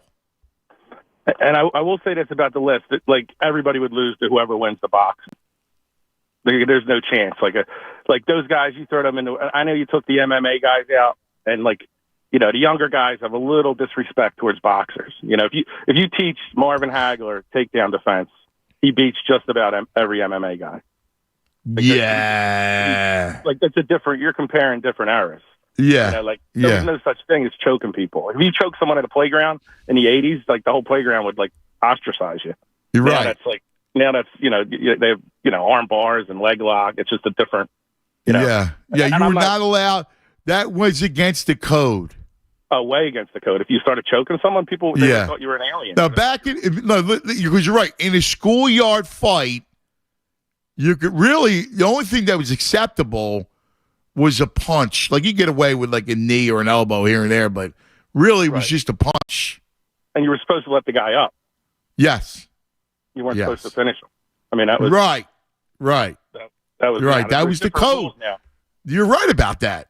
It's lawless now, Bri. No good. It's lawless. And as far as MMA guys, not many can throw a punch either. And I'm not taking anything away from them. I'm not saying if you ask me who I'd rather, tussle with, it's probably a boxer. But just because I don't want my leg broke or my toe broke or, I don't want to be. Yeah, well, them dudes are nasty guys. Those guys are tough guys. Yeah, they are. But I think it's a good. And for the running backs, cuz I miss the running back. We've talked about this like 100 times. I just miss it, And I would say that if you asked anybody, I would say that they're probably the toughest guys. Any running back, because the running back was the linebacker. He's the most athletic guy probably in the world, right? Right. NFL running back. Yeah. Like you could train that guy to play any sport. Yes. You give him a basketball, you give him a soccer ball, you give him a volleyball, whatever it is. That's the guy. Yeah, I agree. I just miss him. I miss Barry. I miss it too. I miss when they mattered. Like I miss guys getting 25 carries. You get the 25 carries and he's weakening the defense. The whole thing. Oh yeah. It's like a savings account. You only get back yield what you put into it. Like all those old cliches. Those days are done. They are. He's tenderizing the defense. Hey, Jalen Hurts closer to 25 carries than any of the running backs. I know. Now, a couple of baseball suggestions. The D train comes with Adrian Beltre. Yeah, somebody else did too. I remember if you touched his head, he would freak out. Who, Adrian Beltre? Really? Yeah, if you touched his head, he didn't like it. I kind of forget that. It would it would scare him. And then our man John DiCarlo checks in. He goes with Rob Dibble. Oh, that's a great one. Somebody else did that 6'4", 250. Rob Dibble. Yeah, that's a great one. And wasn't afraid of anyone either. Yeah. Yeah, Dibble was awesome. I'm just trying to think of the crazy relievers, right? Because the relievers, the relievers are the crazier ones. Yeah. Right, like they're the psychos. But yeah, you got to be insane. Right. Jibbs was that guy. You're right. That's a good one. That's a good one from John. The Pirates had a guy named the Cobra, Dave Parker. Yes. He was pretty nasty.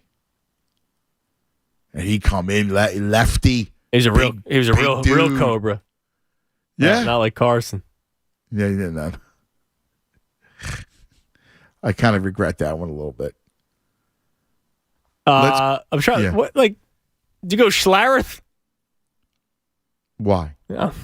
You just go all over himself in the middle of the game. Stink. Yeah, nah. No. Nah, I mean, you got the top. That's to do it for you. He was on the line. It makes it pretty tough. I'm sure he's a tough guy, but listen, to differ, you got to differentiate yourself. Okay. By and not by defecating in your pants during the game. What about Urlacher? Yeah. Yeah. Yeah. All right. What about Urlacher? Allstott? Yeah. Just trying to think of these big dudes. Yeah, Urlacher, I guess would come close. There had to be other like nasty middle linebackers. Oh yeah, I'm thinking of neck rolls and blood coming out of their nose. John Favreau played a good linebacker once. No, he didn't. He sucked. How about let's go to another Brian. You're on 97.5 The Fanatic. Yo, Brian. What's going on, boys? What's happening, Brian? Yo, I got one. I haven't heard you say it. He might be on your list, but I got to take you on a walk back to the mid-'80s, all right? Mid-'80s to 90s. The puck stopping, ankle slashing, Chris Chelios, Felix Potvin killer, the last great goalie to wear orange and black, Ron Hextall. Ron Hextall. That's a good one. It really is a good one because he was a slasher. And he was nasty, and he would fight. He just waited for it. He was a tough guy goalie.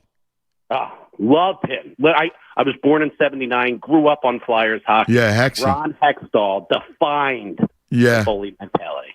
Yeah, you're right about that. That's a great one. Hextall, there would be no other goalie when you think about it. No other goalie. No. I mean, you had guys that were cheap shot. Who was Billy Smith? He was a goalie for the Islanders, and he'd hatchet you, but then not like. But Hextall was nasty too. Was big. Yeah, I love that. And they let that, and that was back when they could play. That was back when the goalie could take it up to the middle of the ice. You know what I mean? I mean, just he could throw down with anybody. There was no penalty, and he scored. Right? I mean, right. He scored a goal. That's right. Thanks a lot, boys. Good stuff, Ryan. Appreciate it. Well, he also would start, like, if you got him, he'd start the odd man rush because he was such a great stick handler. He was a passer. So he'd spring you. Like, they had to play. Like, he'd spring you from center ice. He hit his man at center ice. Boom. Next thing you know, you got an odd man rush going. Hextall, Tunis. Yeah, I mean, just because he fought another goalie. Why, you say no? Come on, Tunis. Bigger fighters. Hextall but he was a big guy. He was tough. Wielded a stick. You're not going to go Hextall? You're going to fight me on that? I give him credit. He's a tough guy. He's 64, dude. Well, I got him down. Time. Listen, Ron Hextall, all-time tough guy. I'm putting a list together. I'm just putting names down, and then I'll edit them. So I wrote a bunch this morning, and I'm going to try to edit it down. But Ron Hextall was a tough dude. I don't think you show enough respect. I mean, you could probably call him more Flyers before Hextall. Well, again, the goon, there's only the upper echelon goon is going to make the list. Yeah, but then you also said Schultz. What about Bobby Clark? No. Clark is not making that. He's a tough guy, but not like, I mean. So you mean to say like that you're going minimum like Broad we're talking Street about bullies? Bad mother fathers. They're the Broad Street bullies, man. They took the Russians off the ice. I know, but my point is. Hey, you're going to give me Hextall. Well, I mean, he was a bad mother father, Hextall. Bad mother goalie. Bad mother GM, too. Well, yeah, that's true. Let's go to Mike. You're on 97.5 The Fanatic. Yo, Mike. Yo, cuz, first time, long time. Welcome, Michael. Yeah, you got to go Bob Gibson, don't you? Bob Gibson, going way back. Yeah, he could barely see. It was like he was seeing blurs up there. He was just throwing. Yeah, he was a tough dude. He was a bad mother father. It was before my time, but you read all about him, and there was a legend there. Bob Gibson, right? Yeah, they said I don't think he fought anybody, but they said he was like a boxer off the field too, so nobody wanted to go. Oh, really? Oh, yeah. Wow. Hey, can I get a yo I didn't know that. Can I get a yo real quick? Of course you Because we got a yo. Yo. Can I get a yo to the 9U Falls Athletics baseball team? They start their playoff push tomorrow. Nice. Yeah. Nice. 9U. Your boy plays 9U? Yeah, he plays third base. Yep. Nice. It's the best, isn't it? A lot of fun. Yeah, it's a lot of fun. It's the best. Massimo's 10U, so you're 9U.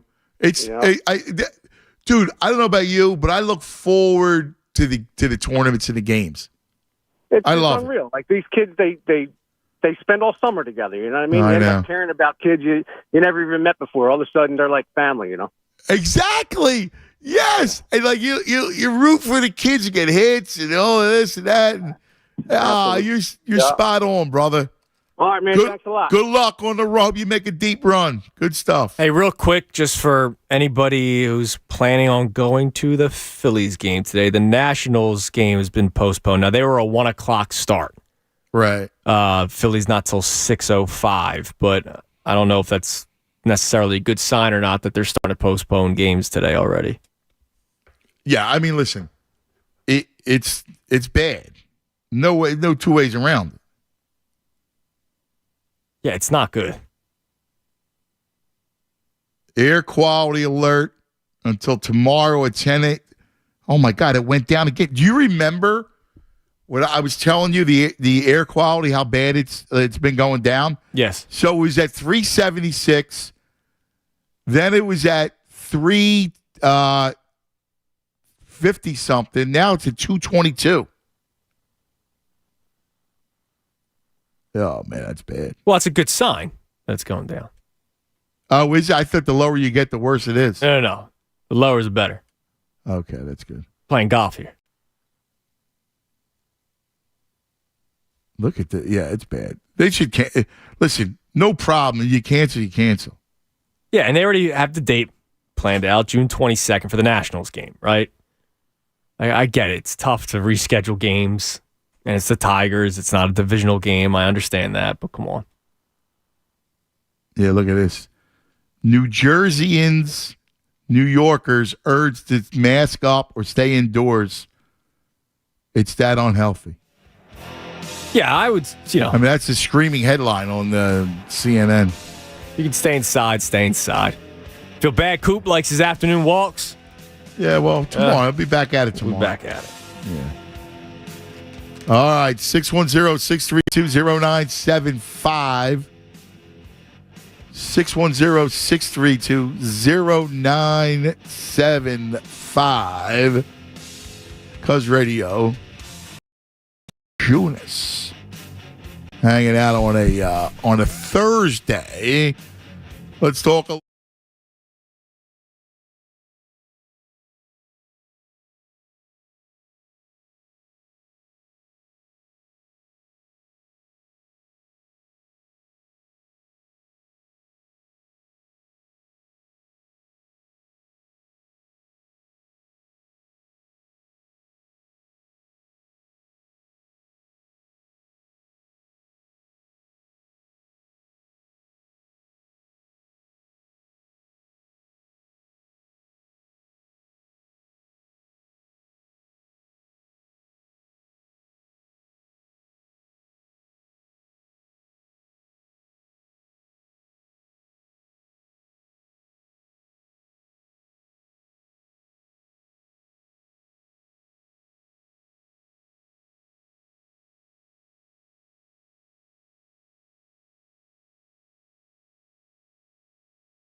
All right, 12:20 across the Delaware Valley.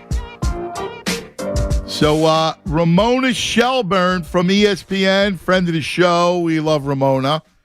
She's very tied in, very plugged in. Ramona says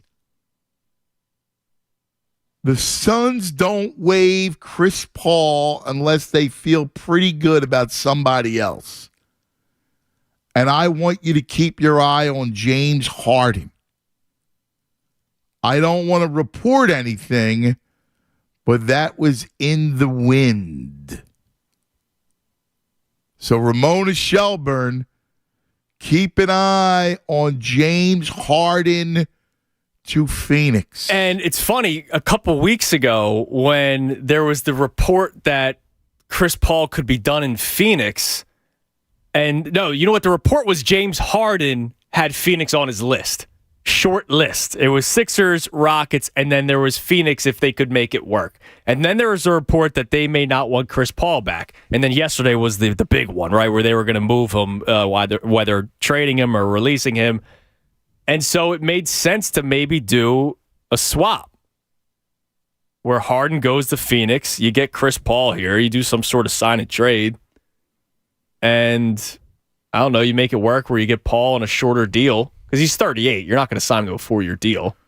And now he's your point guard alongside Maxey. And he helps him grow even more. So you got Chris Paul and PJ Tucker pushing 40.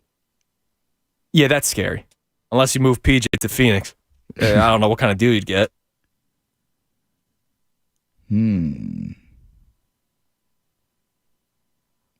Interesting.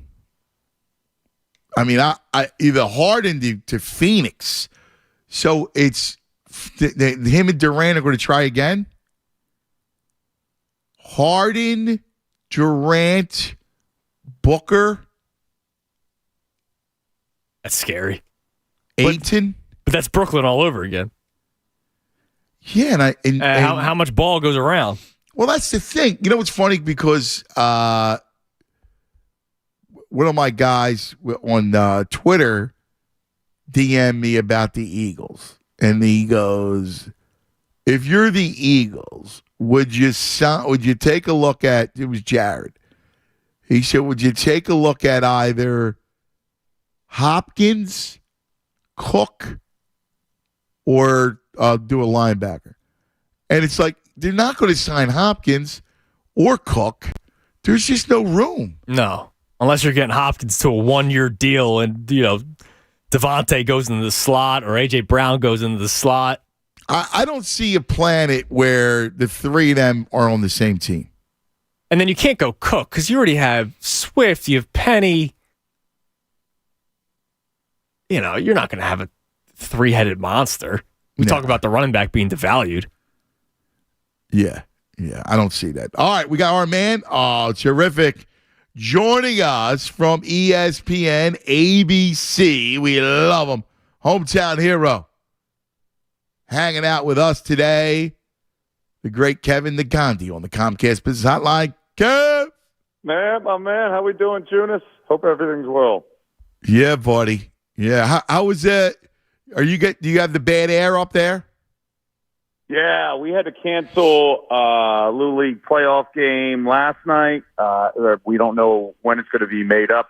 So it's another day, but today I could start to see the sun. The Philadelphia region is literally like a half a day to a quarter of a day behind us.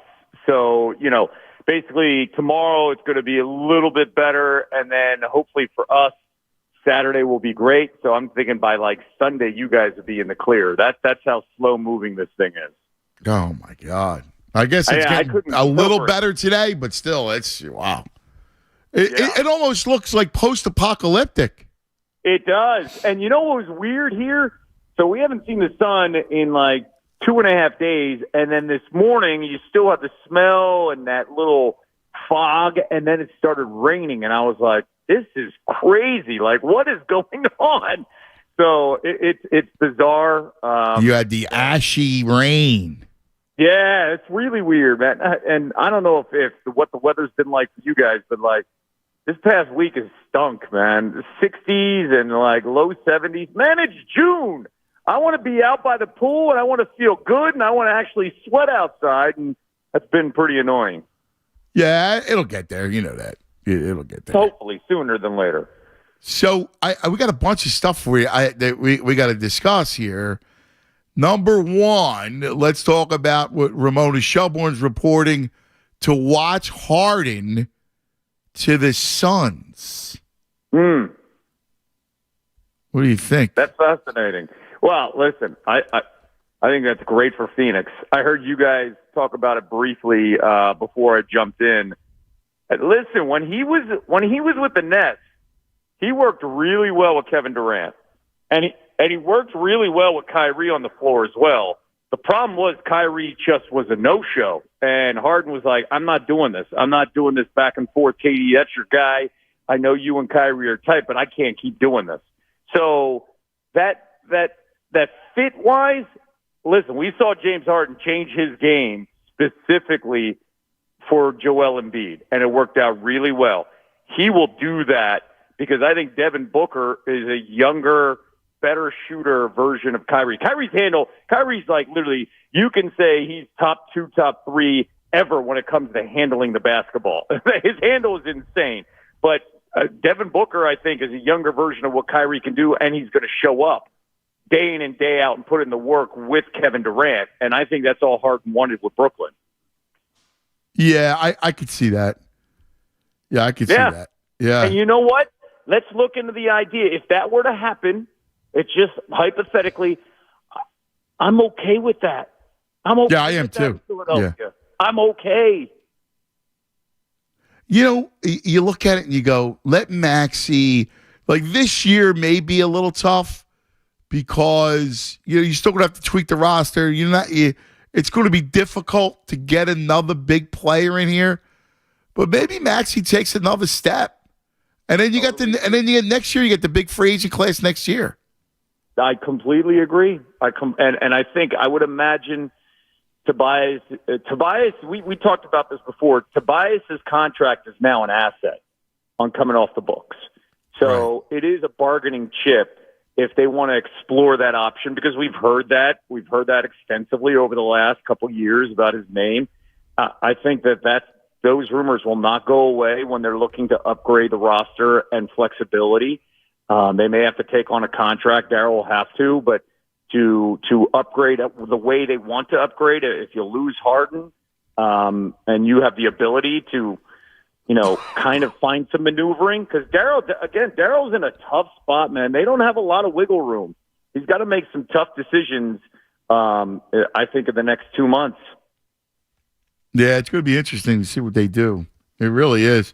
Dalvin Cook released by Minnesota, and I tell you, Kev, it's just another example, illustration on how the running back has just been completely devalued.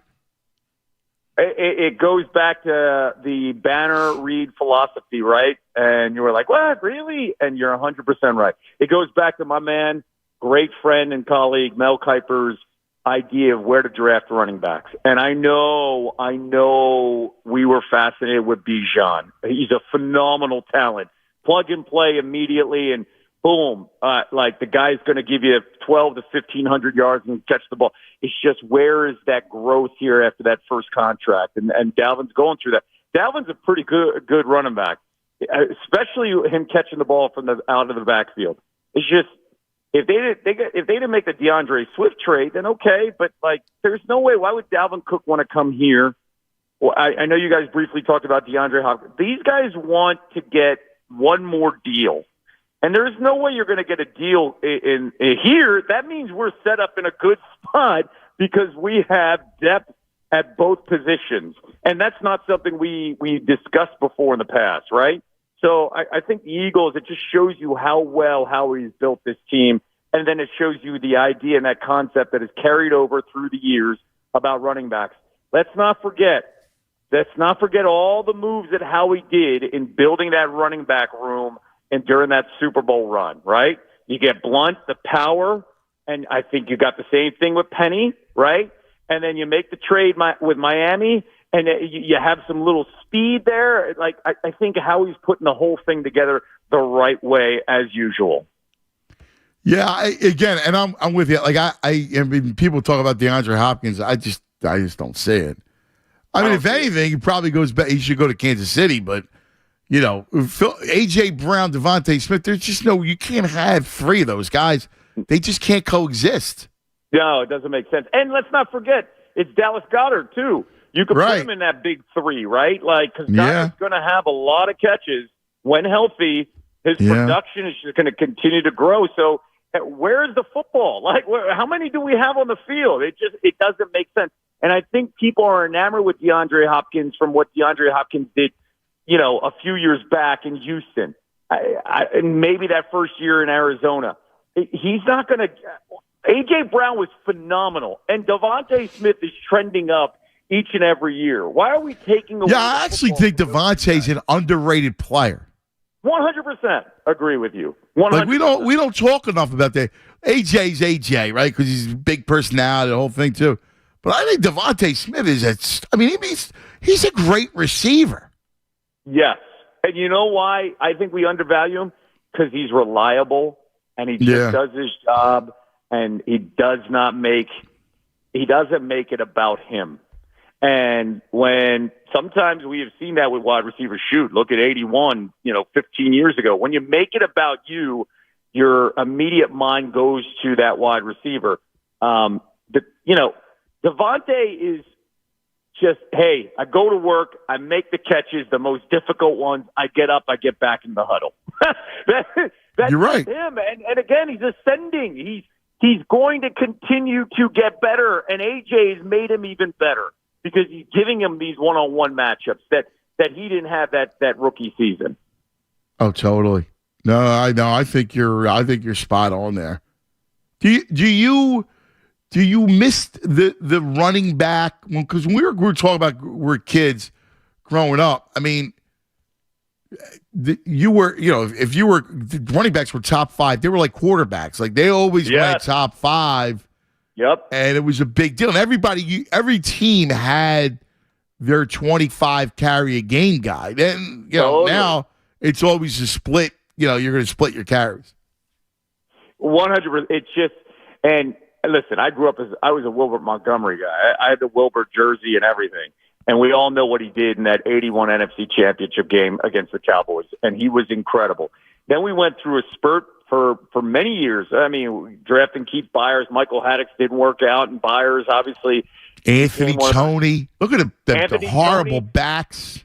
Ernest Jackson. Oh, God, he was horrible for the Steelers. Yeah. Ruby Oliver. Oh, I can go down this whole list of some guys who are like, oh, my gosh. Yeah, Haddix, too. Oh, Haddix was terrible. Oh, it wasn't good. And then Ricky Waters, we tried to make that work, and the Charlie Gardner and the Correll Buckhalter.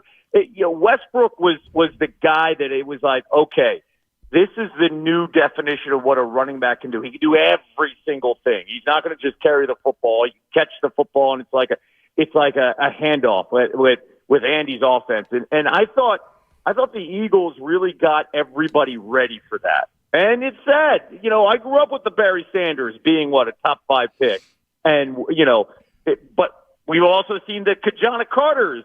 The Blair Thomases. I don't mean to just bring up Penn State runner. The Reggie Bushes, right? Like, we've seen top 5 running backs drafted, and the sustainability here's a perfect example.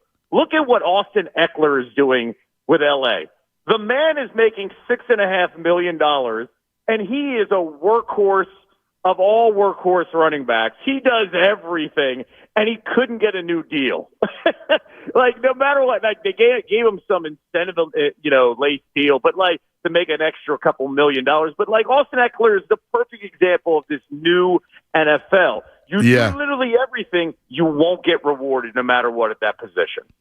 Yeah, it doesn't matter. They're never going to do that. And you kind of understand. You know what's funny too? And we should have realized this long before the new NFL came about.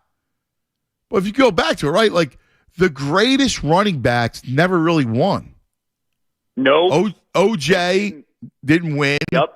Walter Payton only wins because of the defense. Let's face it. Yes. Yep. 100%. All those other guys, Eric Dickerson and the Nigerian Nightmare and Billy Sims. Remember all those? Emmett won because he was obviously a great running back, but they also had an incredible line, and Jimmy Johnson knew what he was doing, like 100% across the board. The only case I will ever make where a running back puts you over the top is Terrell Davis, because Elway made it to 3 Super Bowls, never had a consistent running attack, and then the minute Terrell Davis was there and Elway was on the back end of his career, he carried the team, right? Yeah, those 2 Super Bowls were because of him. 100%. A perfect example of understanding that the running back was changing is look what Washington did during their Super Bowl runs. Riggins, of course.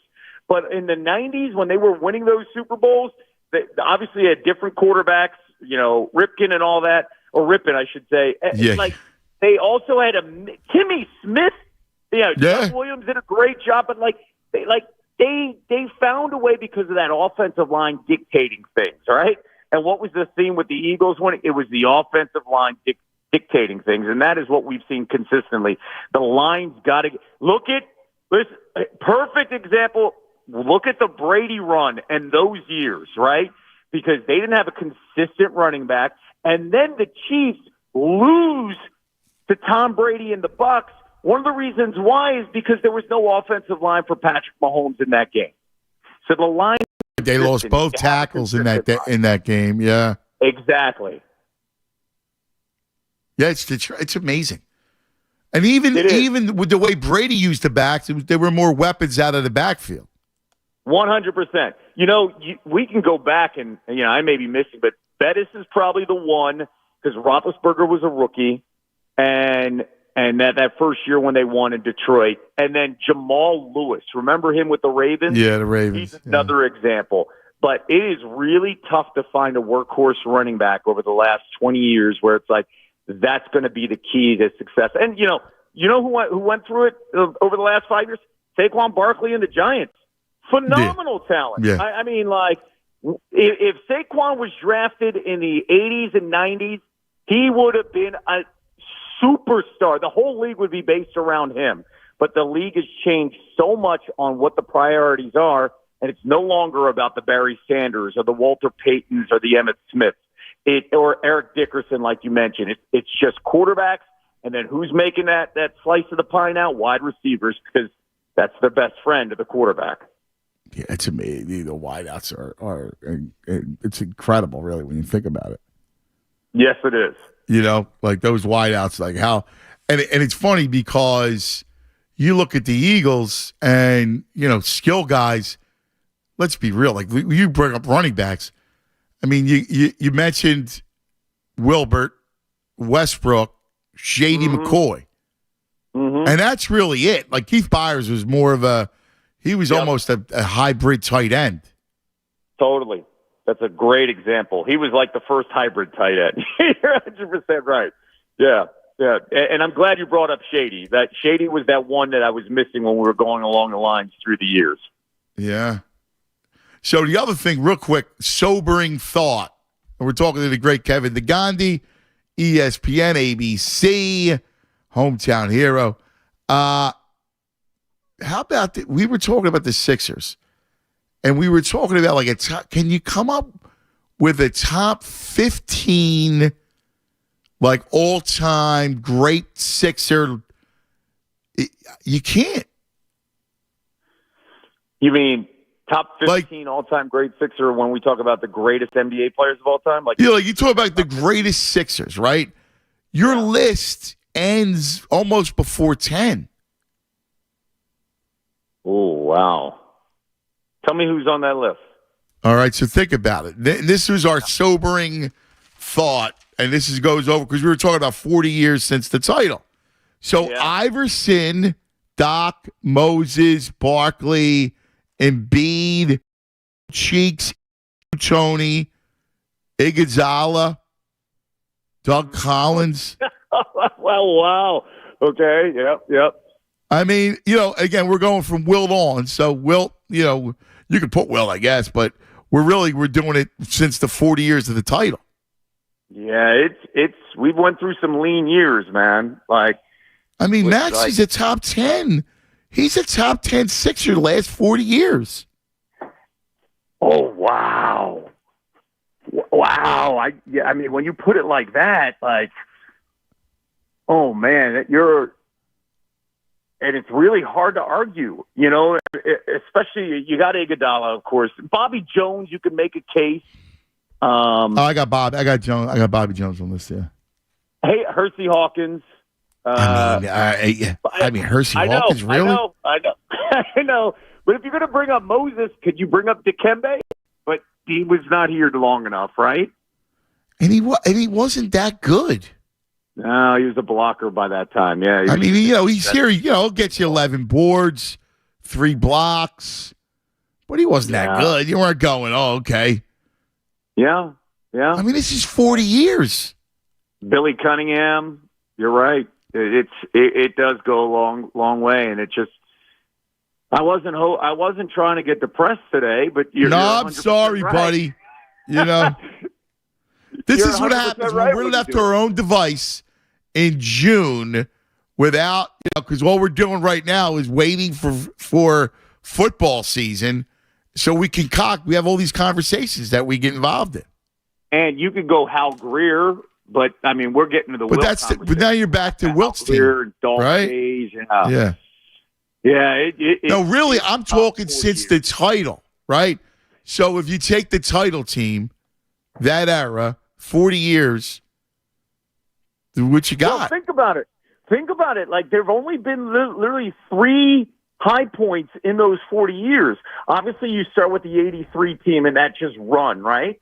Yeah. And then you made the run, and then maybe that carries over to the Barkley end of the 80s, but then they found a way to screw it all up by Jaminski Shackelford and Armin Gilliam, and you're like, what? Armin Gilliam. Harold Katz. Harold Katz just destroyed what they had, and then we went through those lean Dana Barros years to get to Allen Iverson. We had Stackhouse the year before, then get to Iverson, and there was a run, and then obviously we went through the process after the Iguodala era.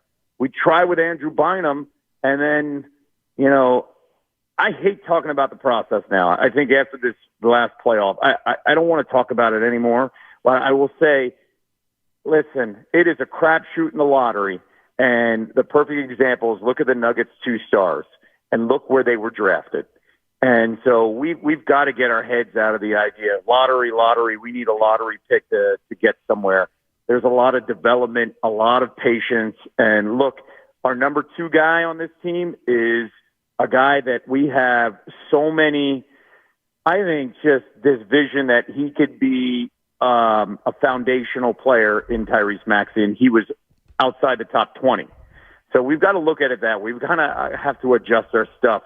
The way we look at the way the Miami Heat has 7 undrafted players, and many of them are contributing. We've got to get over this. We need a lottery pick. Now, the draft has changed so much. You don't need a lottery pick. You just need patience, and you need really good scouting.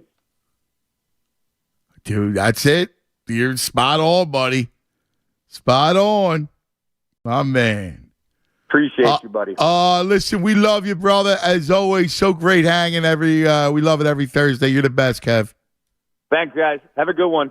Here he is, Kevin the Gandhi, Comcast Business Hotline. 610-632-0975. By the way, there's been a lot of Hersey Hawkins love, actually, on social media. Nah. A lot of it.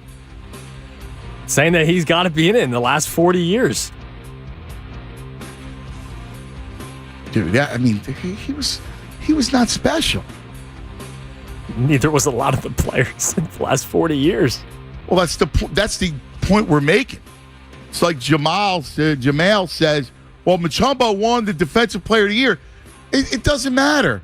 He got 10 boards a game and blocked 3 shots. I mean, he was what he was. He wasn't Shaq. He wasn't Elijah. We were talking about these these guys, if you're going to have a top 10, 40 years, like if we did the Celtics, could you imagine what that list looks like? Yeah, it'd be hard, actually. Correct. You'd have to knock guys off. Right? We're looking to find people. I know. It's scary. All right. 610-632-0975. Cuz Radio. Tunis right here. 97.5 The Fanatic. Let's talk a little Colonial Marble and Granite, man. Wow. They got stuff going on right now. In fact, you can get the all-in kitchen. A complete all-in kitchen. Up to 40 square feet all-in kitchen for $69.99. Yes, that includes countertops, cabinetry, sink and faucet package. Colonial offers zero money down, 0% financing for up to 18 months for purchases of $19.99 or more.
All right, 12:55.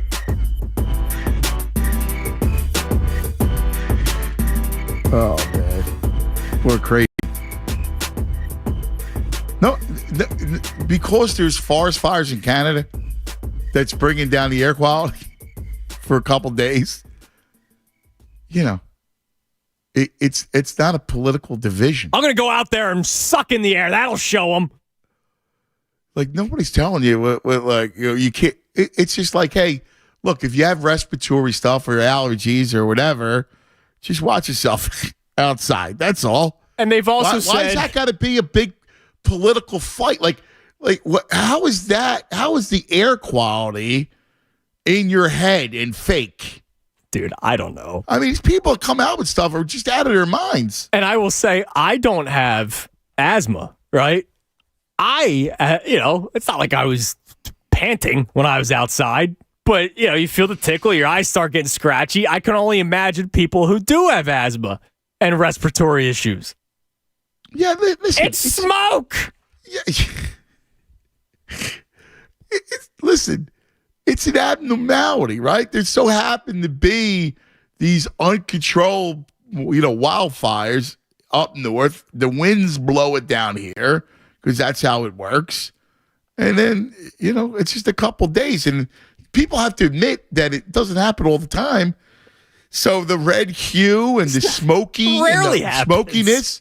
So it's like, wow, it's Mother Nature. And it's interesting, listen, it's dangerous or whatever for you breathe in stuff.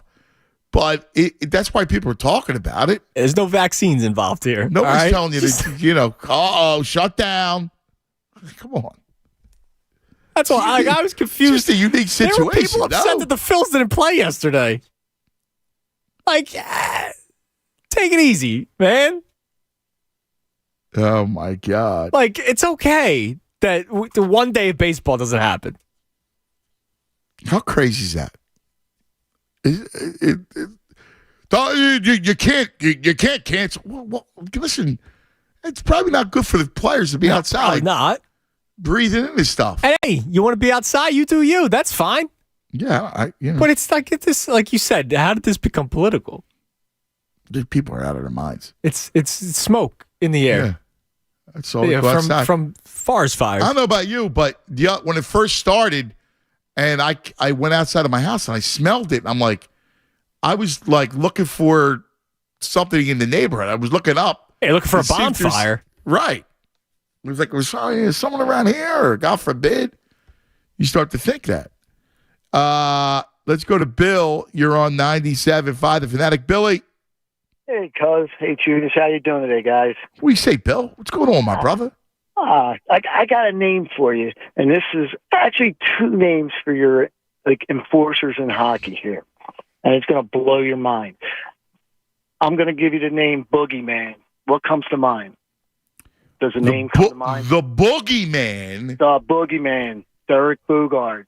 Oh, my God. We want to talk about a bust out. A bust out. The dude only played it 5-6 years in the league. And here's the other name I'm going to throw in with him. It's a former Flyer. He caused some major damage to Todd Fedoruk. Oh, Fedoruk. Wow. He shattered Fedoruk's jaw, his tooth. Yeah. Right? And this dude is a bad mother father because he forced George Laraque. You remember George Laraque? Yes. Right? Forced him to retire. He was afraid to fight him. Really? Yeah. Yeah, and you're talking 6'5", 285 there. Yeah, granted, he's at the end of his career, but he had so much anxiety about the guy, he didn't want to fight him. So, oh, my God. Really? Absolutely, guys. Yeah, absolutely. And oh, my God. That is wild. He was just a guy. He was a fellow, it's a sad story, about him. I don't know if you ever saw the movie Punched Out. No, I didn't see it. Yeah, it's a movie about him, his life. And it's kind of sad through everything he went through, but the life of an enforcer. And I'll tell you, he's like Kansas Stone. You talk about, boxing, Roberto Duran. This dude had the hands of stone in hockey. hands down, in my opinion. 6'7", 265. Yeah. From Saskatoon. Saskatoon, yeah. Saskatoon, yeah. Bad mother father there, That's horrible. He died at 28 years old. Troubled, but, Drug and alcohol. That's horrible. Yeah, alcohol and drugs, unfortunately. Yeah. While I'm on here, I'd like to say hi to Tunis, too, a fellow alumnus from Clearview. Let's go Pioneers. Go View. Yeah, brother. Class 82 here. A little older.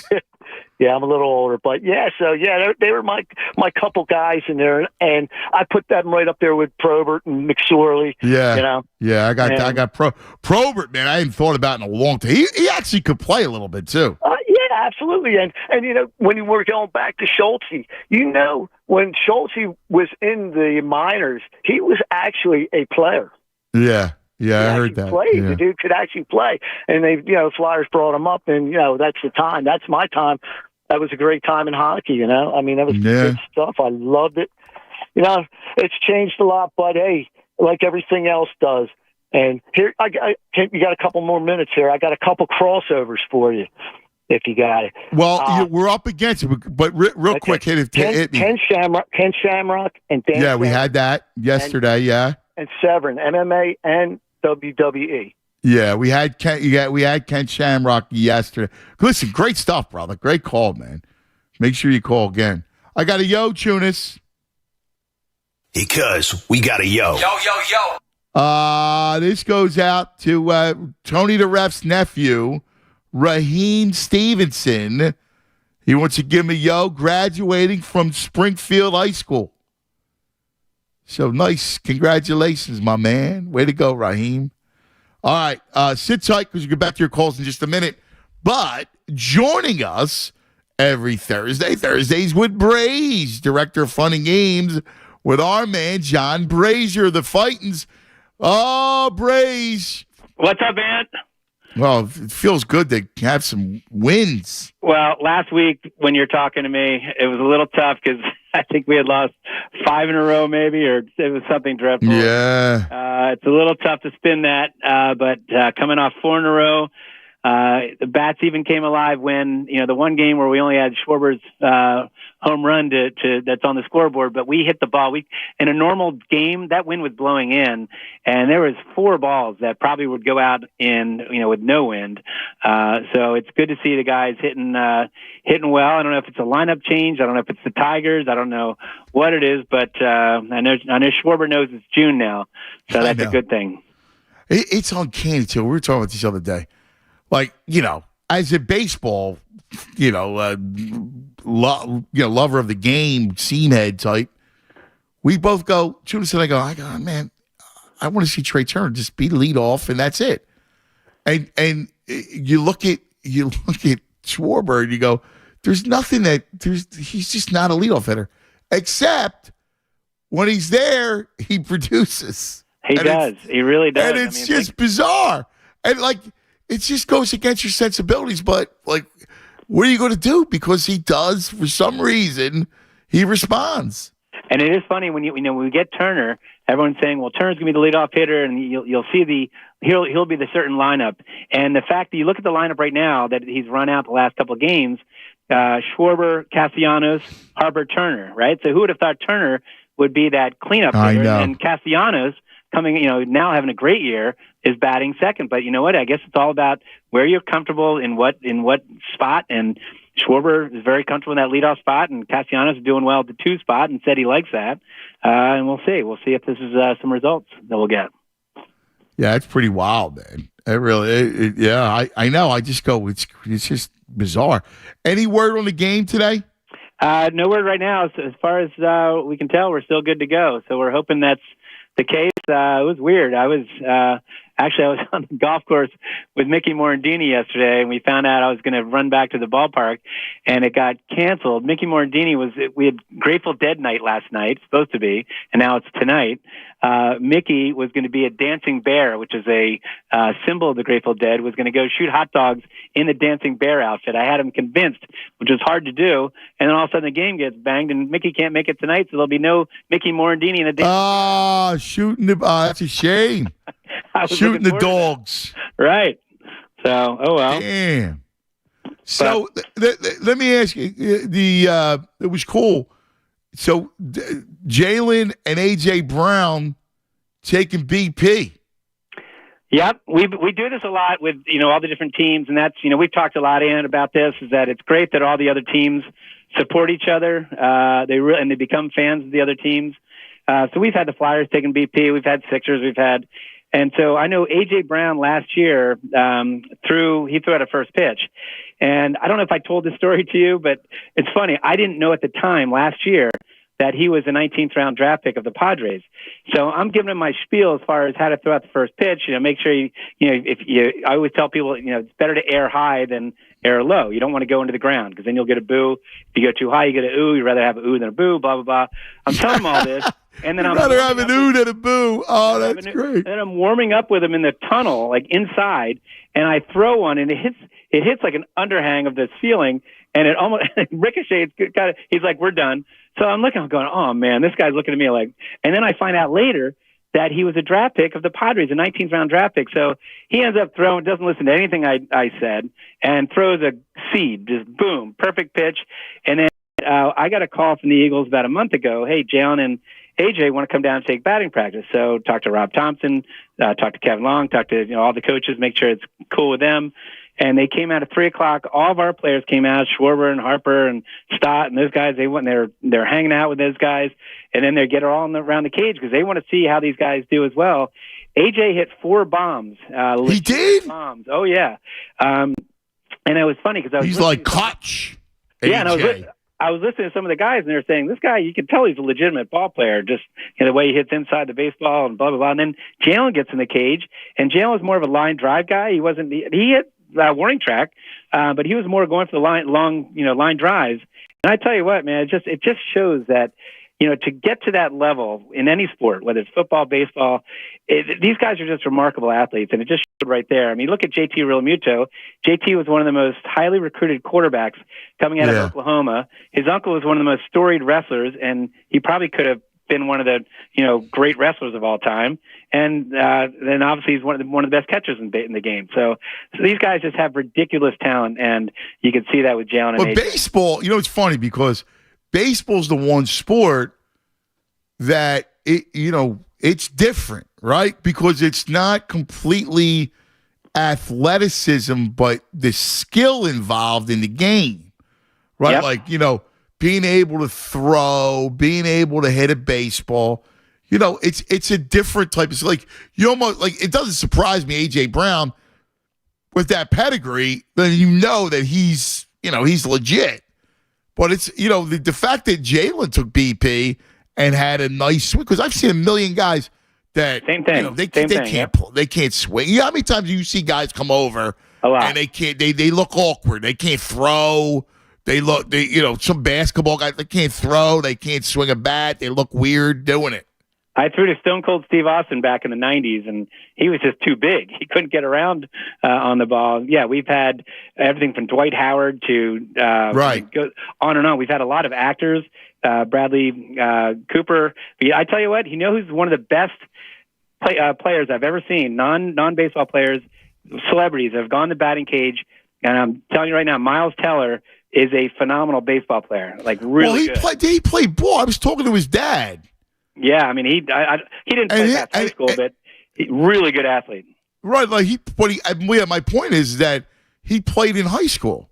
He was a legitimate player. Yeah, he's totally legitimate. I was talking to his dad's actually a good player. I was talking to his dad. He's a big baseball fan, his dad. Yeah, Miles and Arietta got in a hitting challenge down in the cage. I was down there, and they were cranking it up to 95 miles per hour, and Miles Teller had no problem getting around on a 95 mile per hour pitch from the pitching machine. Oh, that's fantastic. Yeah. It's good. It was great having Jalen. Again, as a Philly fan and as an employee of the Phillies, it was so cool to see just, again, Jalen and AJ hanging out, talking sports. They had all these questions to them. They had, they had questions back. So I'd love to take our guys over to the NFL I'd love to see maybe Schwarber. Howie will let you go. Howie loves that stuff. Yeah. Yep. Howie bring you to camp. Listen, that stuff's, I agree. We always talk about it as being, as Philadelphians, how much we love the whole thing. Like when it's 4 for 4, 5 for 5. Now, obviously with the Union, it's new. It's different. So when all these teams are together, I love it. It's what it's supposed to be. Yep, you're totally right. So, but yeah, we got a game tonight, Ant. We got that makeup with the Tigers, and we got Zach Wheeler in mound. So hopefully we'll, I know he's coming off that tough outing, but I think he's going to. I know Washington. That was he pitched so well against Atlanta. Right there. Yep, totally. You know.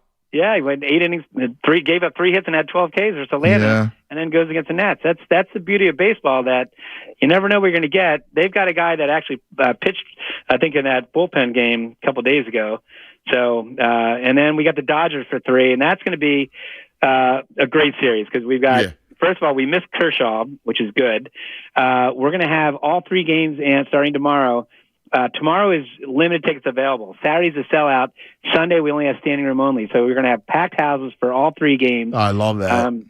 You got Suarez going tomorrow night. You got Nola. He's pitching well. Yep, he coming off great 2 good outings. Nola's coming off the great outing versus Detroit. Afternoon game on Saturday, and then you got Sunday Taijuan Walker, who's coming off a great outing himself, going up against Arias. And Arias normally is one of the best pitchers in the game. But right now he's got a 7.61 ERA on the road, so let's hope we can keep that number there or even go higher. So should be a fun weekend. Hey, when did the Reds come in? They come in fairly soon. Are you saying De La Cruz? Yes. I'm in that. Like, I love baseball, right? And one of the things I love about baseball is I love the prospect, like the highly touted prospect. Yep. And the Reds have this kid, Ellie De La Cruz. And De La Cruz hit his first home run last night. He's like an electric type of player. He crushed the ball, too. And 440 feet. Yeah, and he's not shy about it either. He was doing a little, put it this way, if he was playing in the era of Nolan Ryan or Bob Gibson, they'd be, he'd have some new mouthwash next time he faced those guys. So, Ant, I guess the good news is, it's bad news, good news. Bad news is we won't see them in at the ballpark because remember we played them opening weekend. Oh yes, yeah. So yeah. It's good because I don't know if I want to see that, but at the same time, I guess it would be fun to watch a young player like that. Yeah. You like the prospect. The prospect is one of the great things of baseball. Love it. Yep. Especially when someone comes up and starts performing really well. I mean, look at Hoskins. When Hoskins came up, I mean, how exciting was that, right? He gets good. Oh my God, the home runs, every complete run. I remember talking about must-see at bats. Yep. Or Chase Utley was his first at bat, right? I think his first hit was a home run, wasn't it? Yeah. Yeah. Mm-hmm. J-Roll was exciting when he came up, so it is fun when you have the prospects come through. Yeah, it is a good time. Hey, listen, Brace, great stuff. Let's go beat the Dodgers, all right? Keep the streak going, man. Good ball. You got it. You got it, buddy. Go Phils. Go Phils. Here he is, our man John Brazier, director of Funny Games for the Fightins. We'll come back and still one more segment. You got all your calls. We're going to talk to everybody. We see you. Firewood King, Fat Cat, Uncle Frank, Roger, Nikki. We got you. We look forward to it. It's Cuz Radio Choo-Choo-Choo-Choo-ness. 97.5 The Fanatic. Hey, let's talk a little summer fun down the shore, Wildwood. Yes, Wildwood's Maurice Piers is the subject of the Fanatic Deal of the Week. One same-day ride and water park combo ticket for just $70. You got to swoop in. A savings of $50 a ticket. Or if you're like me with a family of 4, that's $200. That's unlimited rides on all 3 piers. Surfside Amusement Pier, Mariners Amusement Pier,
All right, 122 on this Thursday.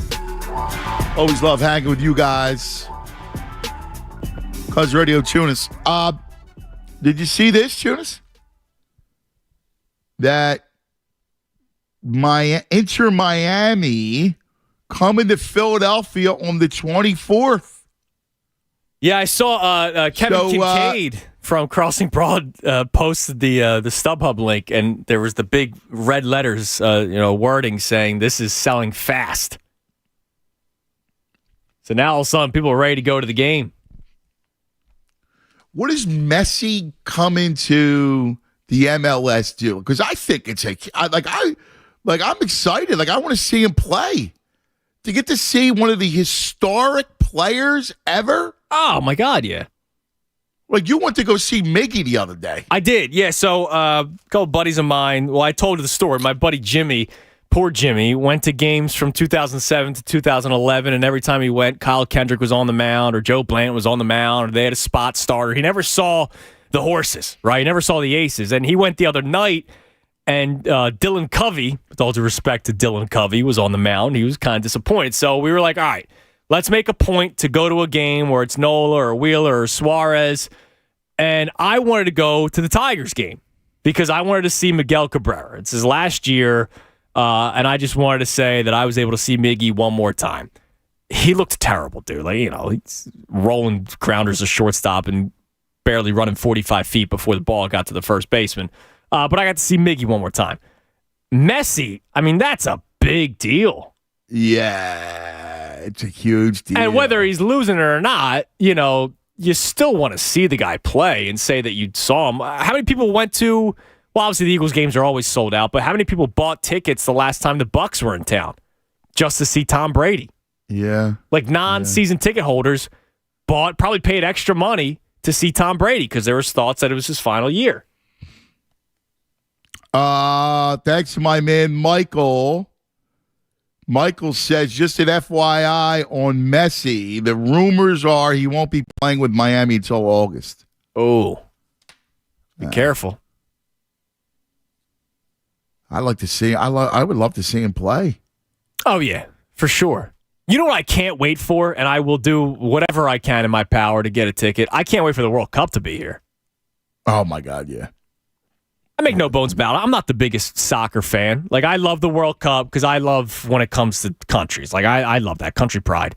But I would love to see a World Cup game, and it's going to be in Philly in a couple of years. I would love it, and I know that my man, our good friend, Vince from Philly Sports Ships, is working on that. That's awesome. So, real quick, Brian on Twitter says, you guys are leaving out on this in the Sixer list, Kyle Korver and Chris Webber.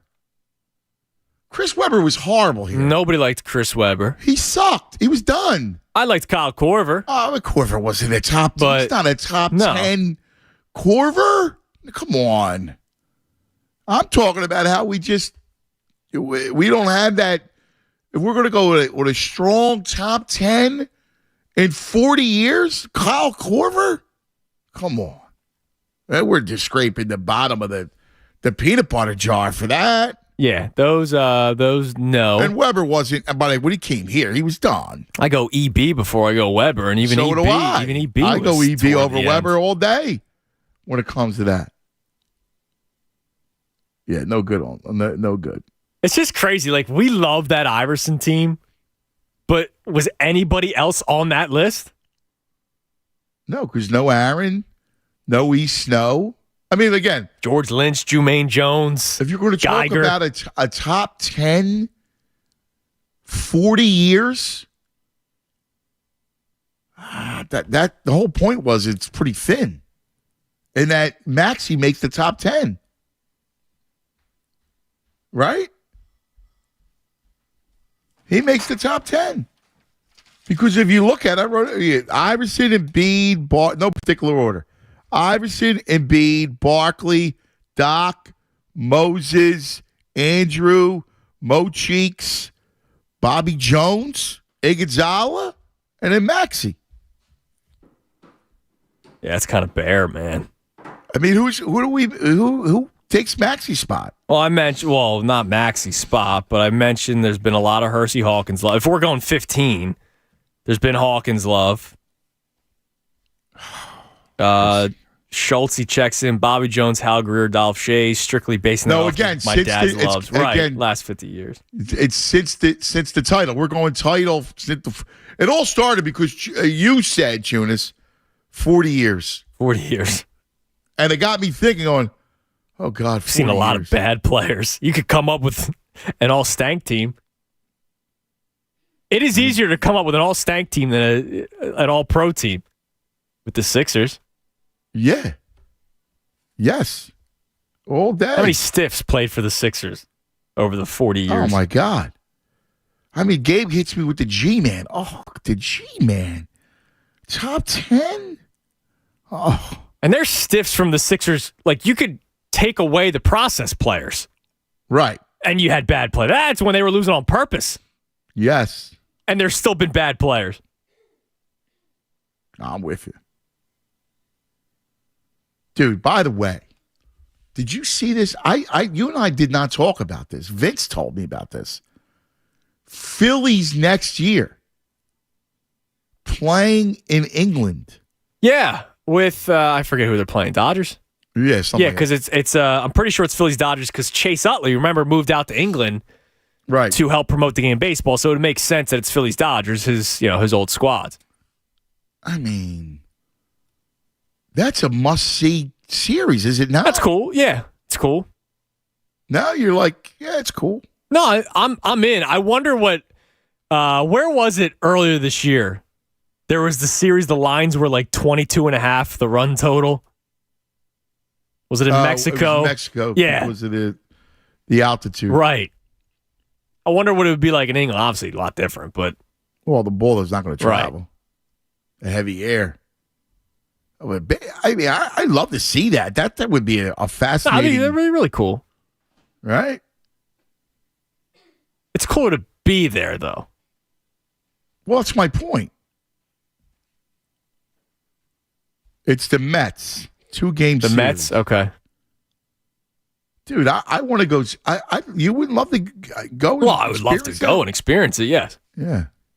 I thought you meant when you said must see, like must He's watch running TV. trips. He was running trips to Premier League. And I like that's another thing. I would love to do that. Yeah, that's awesome.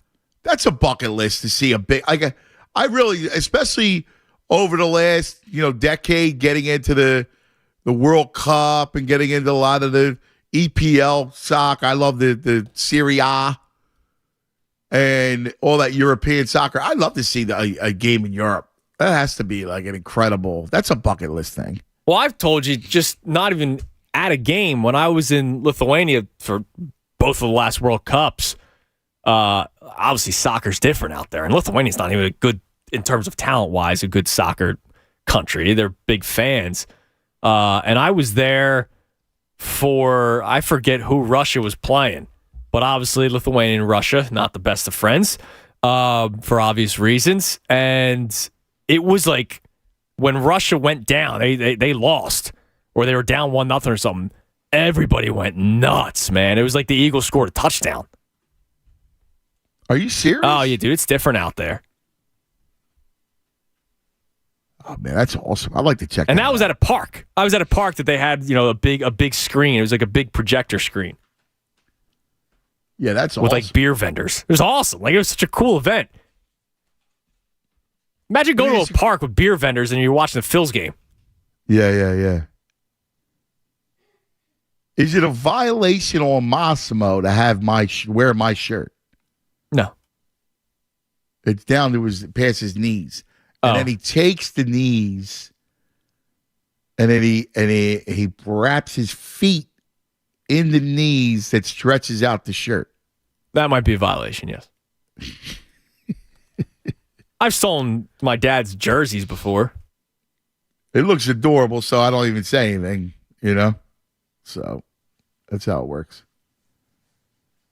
Let's go to Raj. You're on 97.5 The Fanatic. Roger. Andy, how you doing? Good, buddy. I I got a couple of guys that are going to go a long way back. So only guys like my age will remember them. But one of the baddest hockey players ever was Gordie Howe. Okay. Gordie Howe was famous for putting a Ranger defenseman, their version of a tie dome. His name was Lou Fontanato. And he was their enforcer, their number one guy. And he and Lou got into it one night at the Garden. And they carried Lou off on a stretcher, unconscious. And they took him across the street to St. Clair's Hospital, and they put his face back together. Oh, my God. And that's Gordie Howe? That Gordie Howe. And that's, because you always think Gordie Howe is a skilled, great player, but he was a bad mother father, huh? Yes, he was. There was a story about some rookie playing against him for the first time, and there's this kid lining up next to him, and they were at the line waiting for the puck to drop. The kid keeps wrapping the stick, and after a couple of times, Gordie just looked, without even looking up, just says to the kid, "You do that again, I'll take your eye out." Was one bad dude. When you pissed him off, you were going to go down. You were going to lose. Oh, that's cool. He was just tough as hell. Cool, the other guy. Who else you got? No respect for a lot of things, but he finally got to the Hall of Fame last year. Gil Hodges. Oh yeah. How come? The Dodgers. I was about 8, maybe 9 years old, watching the Dodgers and the Giants at Ebbets Field, and somebody got some chin music. They didn't like it. Both benches emptied out, and here they are at home plate duking it out. And really? Gil Hodges was a bad dude? Oh, God, no. Gil Hodges, picked up Willie Mays and put him on the side, and he said, "You don't need to be in there, son." And after the game, one of the beat writer for the Dodgers said, "So what did Gil Hodges say to you?" And he exactly what I just said. And he said, "The biggest pair of hands I ever felt in my life were across my chest, and I couldn't move." So, this is a guy that, there used to be something about Gil Hodges. His hands were so big, nobody knew why he wore a glove. That's awesome. So, that's my contribution, but I got to tell you what, somebody mentioned Bob Gibson. One game for my life, Gibson's a pitcher. Really? He's the most competitive, incredible man. I mean, when he won a World Series ring on 3 days rest, this is a guy who pitched that plate was his. He owned that 17 inches. And if you violated that, you were going to get hit. And Bill White used to be his roommate when they were in St. Louis. And White got traded, and the first time he faced him, he hit him. So he yelled over to him and said, "I used to be your roommate. Why'd you hit me?" He said, "That's right. You used to be my roommate." Oh, that's a badass. That's a badass move right there. He wouldn't talk. Joe Torre's a rookie catcher in the All-Star game. He goes over to Gibson to talk to him about what they want to do. Gibson never looked up at him, and he just never answered him. So he just said, "Okay, I guess what I'm just going to do is put the glove down. He'll throw what he wants to throw, and I'm just going to I hope I can catch it." Yeah. So he was a very bad dude. A great athlete. I think he played at Wichita, and that's good. Listen, that's good base. I love your knowledge. Good stuff, my brother. That's good. That's good old school knowledge right there. Uncle Frank on the line. Uncle Frank. Happy Thursday, my squad. How are you doing, my brother? Hey, I wake up. I'm great, Mama. Hey, Anthony, how's Andrew looking over there? How's he doing? He's doing good. Why? Is he looking zapperish? Happy? Nah, you're good. Yeah, go ahead. Whoops. Don't keep leaving. Listen. How long is this call going to go? You're already setting this up. Look, the last guy got his full 4 minutes. I want mine. Canadian. All right, I was going to comment on the Canadian Wildfire, but it just seems it's crazy. It seems apocalyptic, doesn't it, Sam? It does. So, okay, Anthony, you were talking about exorbitant food prices the other day. Well, and you probably know this. How about pool chemical prices? They had soared. I mean, everything. Yeah, it's just the whole world. It's, I'm on fixed income there, Andrew. So one of the original mother humpers, right? Mother fathers was Deacon Jones. He invented. Andrew, did you ever watch him? He invented the head slap.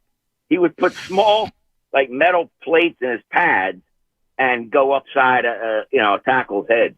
Oh, he was just before they recorded sacks. I mean, Ray Fisher always said he's the sack king. And here's another one, Dick Buckus. He would hunt you down, and Andrew would probably like this. He'd hunt you down. And he'd bite you. He'd bite running backs. It's just, maybe he's from the same genealogy tree as Coach Campbell or something. But those fierce with the small pads. God, incredible. Anyway, great show. Thank you, man. Oh, look at that. Short and sweet. I thought he was angling for 4 minutes. That was a good call. It was very good. It was fantastic. One of his best. Yeah. You like succinct. You like short, succinct, and no cursing. Well, yeah, definitely no cursing. That's number one. That's what freaks you out. Well, I mean, it's not that it freaks me out like, oh, no, bad word. I literally can't allow curses on the air. No, I know. But like we talked about the animal. Yeah, I and can't. His propensity to curse. Right. I can't let him on live. We could do a recorded thing, and then I'll bleep out all 700 of them, and then we'll play it. Oh, that's great. Yeah, I mean, it's not like I go, oh, no, don't say that, bad word. No, I'm not saying you're The second I get off the air, people go, wait a minute, how do you not curse on the air? Oh, it's part of the job. Yeah, no, but I wasn't telling you were squeamish. No. I'm just talking about just in general. Yeah, no, you curse, you're out. The Millie Man says, how much Canadian smoke and funny juice did Uncle Frank consume this morning? Oh, man, it's almost 2 o'clock. You know? He's in the bag. And the Millie Man says he needs some Canadian aspirin in his life right now. Oh, yeah. Who's a big fan of the Canadian aspirin? Chris Berman. He can tell you all about it right now. Understand, tonight is awful in here. Awful. No, it's already awful. I saw this on the schedule, Jets during the Christmas holiday. I took 4 deux at 6 o'clock, knowing what this would be. You know what a deux is? It's Canadian aspirin with a little bit of codeine in it, just enough to give you that pop. 2 2s, deux. I mean, you buy it over the counter up there, you can't here. It's like $10 up there, but it's like $100 prescription here. So you put it in all the corners of your suitcase. Do you have anything to declare? Oh, no. You always hope to have one Blue Jay game a year. You go to the Canadian CVS. It's funny. You have those bottles, 250, count of 222s? Yes, here they are. I'll take 4 of them. And they go, they always go, from the States, Just a little drop. Little 8% codeine, never hurt anybody. That's amazing. I still can't believe that was, what was that came from again? So he was leaked out or whatever? Yeah, he was doing, I guess it was Monday Night prime time or whatever. And probably doing a game, right? Or maybe so it was during a commercial, and they always have the cameras rolling, just not live on the air. And I guess somebody leaked it for some reason. God. First off, violation. Violation on the leaker. Like, what are you doing, dude? Yeah, come on. I love, that was one of the first Vault clips. Was it really? Yeah, because we were doing, what was it? I think it was one of the first days of the Vault was the anniversary of ESPN. Yeah, I remember that. And when I was digging through the Vault, you click on, you would also like this, this Chris Berman thing popped up. Little 8% codeine, never hurt anybody. I love it, man. Oh, you're from the States, eh? How about he's out of his mind. Uncle Frank, in honor of the wildfires, I've been sipping Canadian whiskey all day. Oh, that's good. There you go. Might help. I thought he improved his call. Yeah, your throat hurts. You know. It's all, of course, in your head, though. According to some. People are crazy. The wildfire smoke's in your head. It's not real. It's not real. That haze that's in your eyes. Yeah. It's the vaccine did it. It's normal. The red tint that everything has, the yellow, that's normal. Yeah, screw you, Pfizer. I'm seeing yellow. Well, man. Firewood King. What's happening, Firewood King? Hey, yo, cuz, how you doing? It's been a little while since I talked to you, What's happening, Firewood? Back on the other station, I won the MTIT. I don't know if you remember me, we met and we hung out at the World Series trophy, The Mitchie Tools Invitational Tournament. The MTIT. That's outrageous. That's right. What's up, brother? How you been, man? I'm doing good. I listen to you every day. It's hard to call in all the time, but man, I love listening to you and the cuteness and as you would say. But it's been good. But I got to tell you something real quick. Yeah. It's Embiid. He's got to go. He's got so much class in his jaw. He ought to be a chandelier.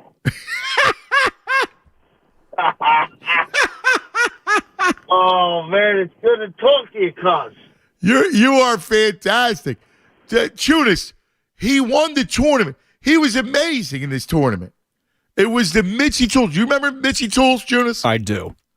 And Mitchie Tools used to do a Scarface invitation, and it was horrible. And so we decided to create an invitation, like a tournament, off of doing impressions.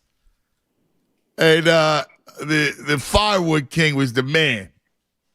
Classic, brother. And it was so good to meet you, and we hung out at the trophy and everything. I'll start calling it a lot more. But I do have a couple things for a couple entries. Are you doing any fictional characters? So, yes, that's going to be for the other, right, for the Bad Mother Fathers. So we're working simultaneous. We have the sports bracket, and then we're going to have the, movie TV. So we already started with that one. Who do you have for the fictional one? All right, fictional, Happy Gilmore.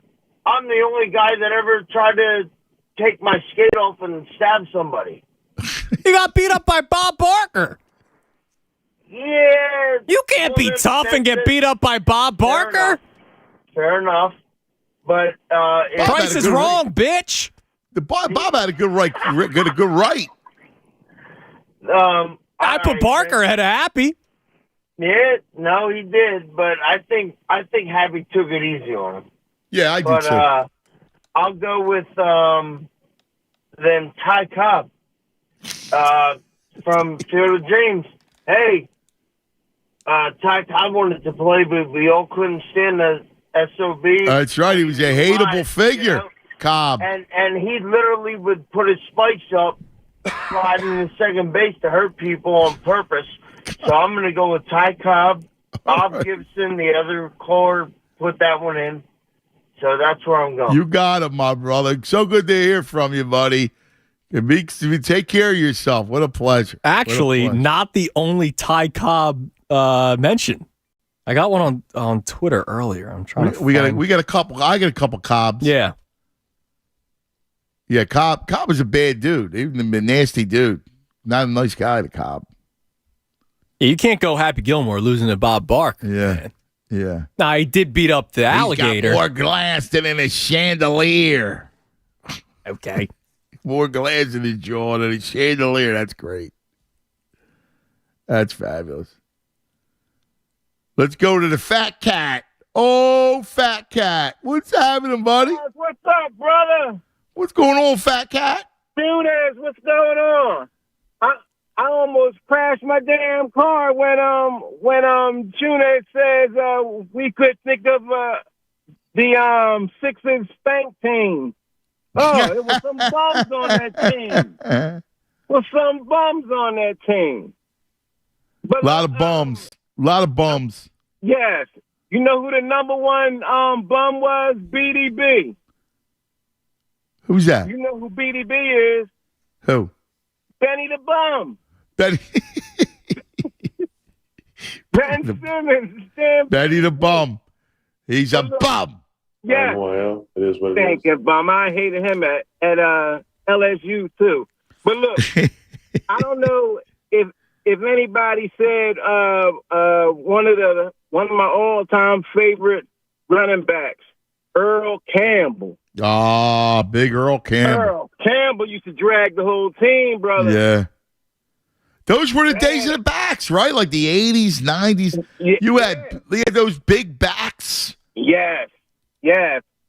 I saw this special on him.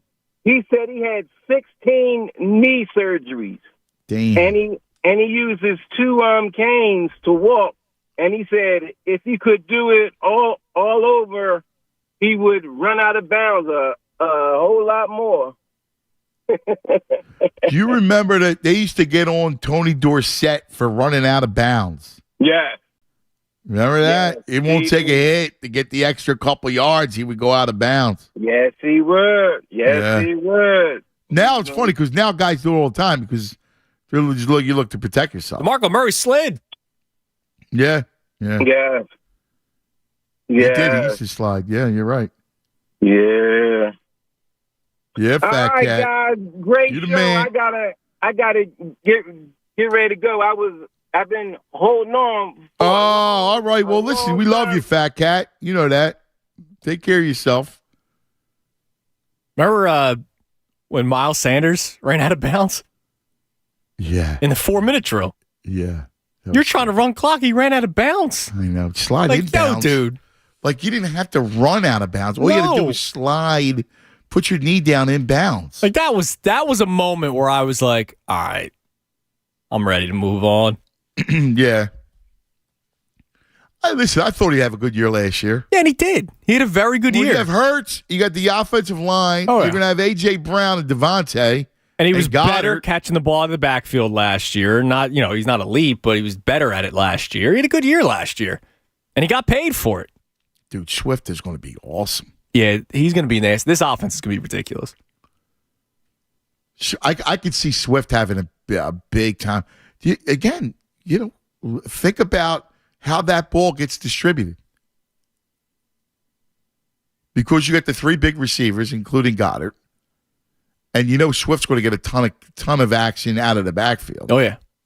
How do you defend this team? With their run, really? With their run game, their line, I mean, they're going to score. They could be the most potent Eagle offense in history. Yeah, and that's coming off of last year where you could make the case. Yeah. Well, if you say last year because of the schedule. There wasn't a great schedule. Yeah, it's a good point. Yeah, it's a real test this year. But I could see them eclipsing, breaking all kinds of records. Oh, yeah, for sure. Another year, 2 1,000-yard receivers. I mean, they're a nightmare for DCs. They're a nightmare. Yeah. I mean, Hurts is a nightmare alone. The stuff he can do with his legs, now all of a sudden you couple legit weapons. Yeah, and Swift is interesting. That's going to be a lot of fun. And even Penny, if he stays healthy. Yeah. That's a nice, he could be a nice addition, too. Howie had another incredible offseason, man. Yeah.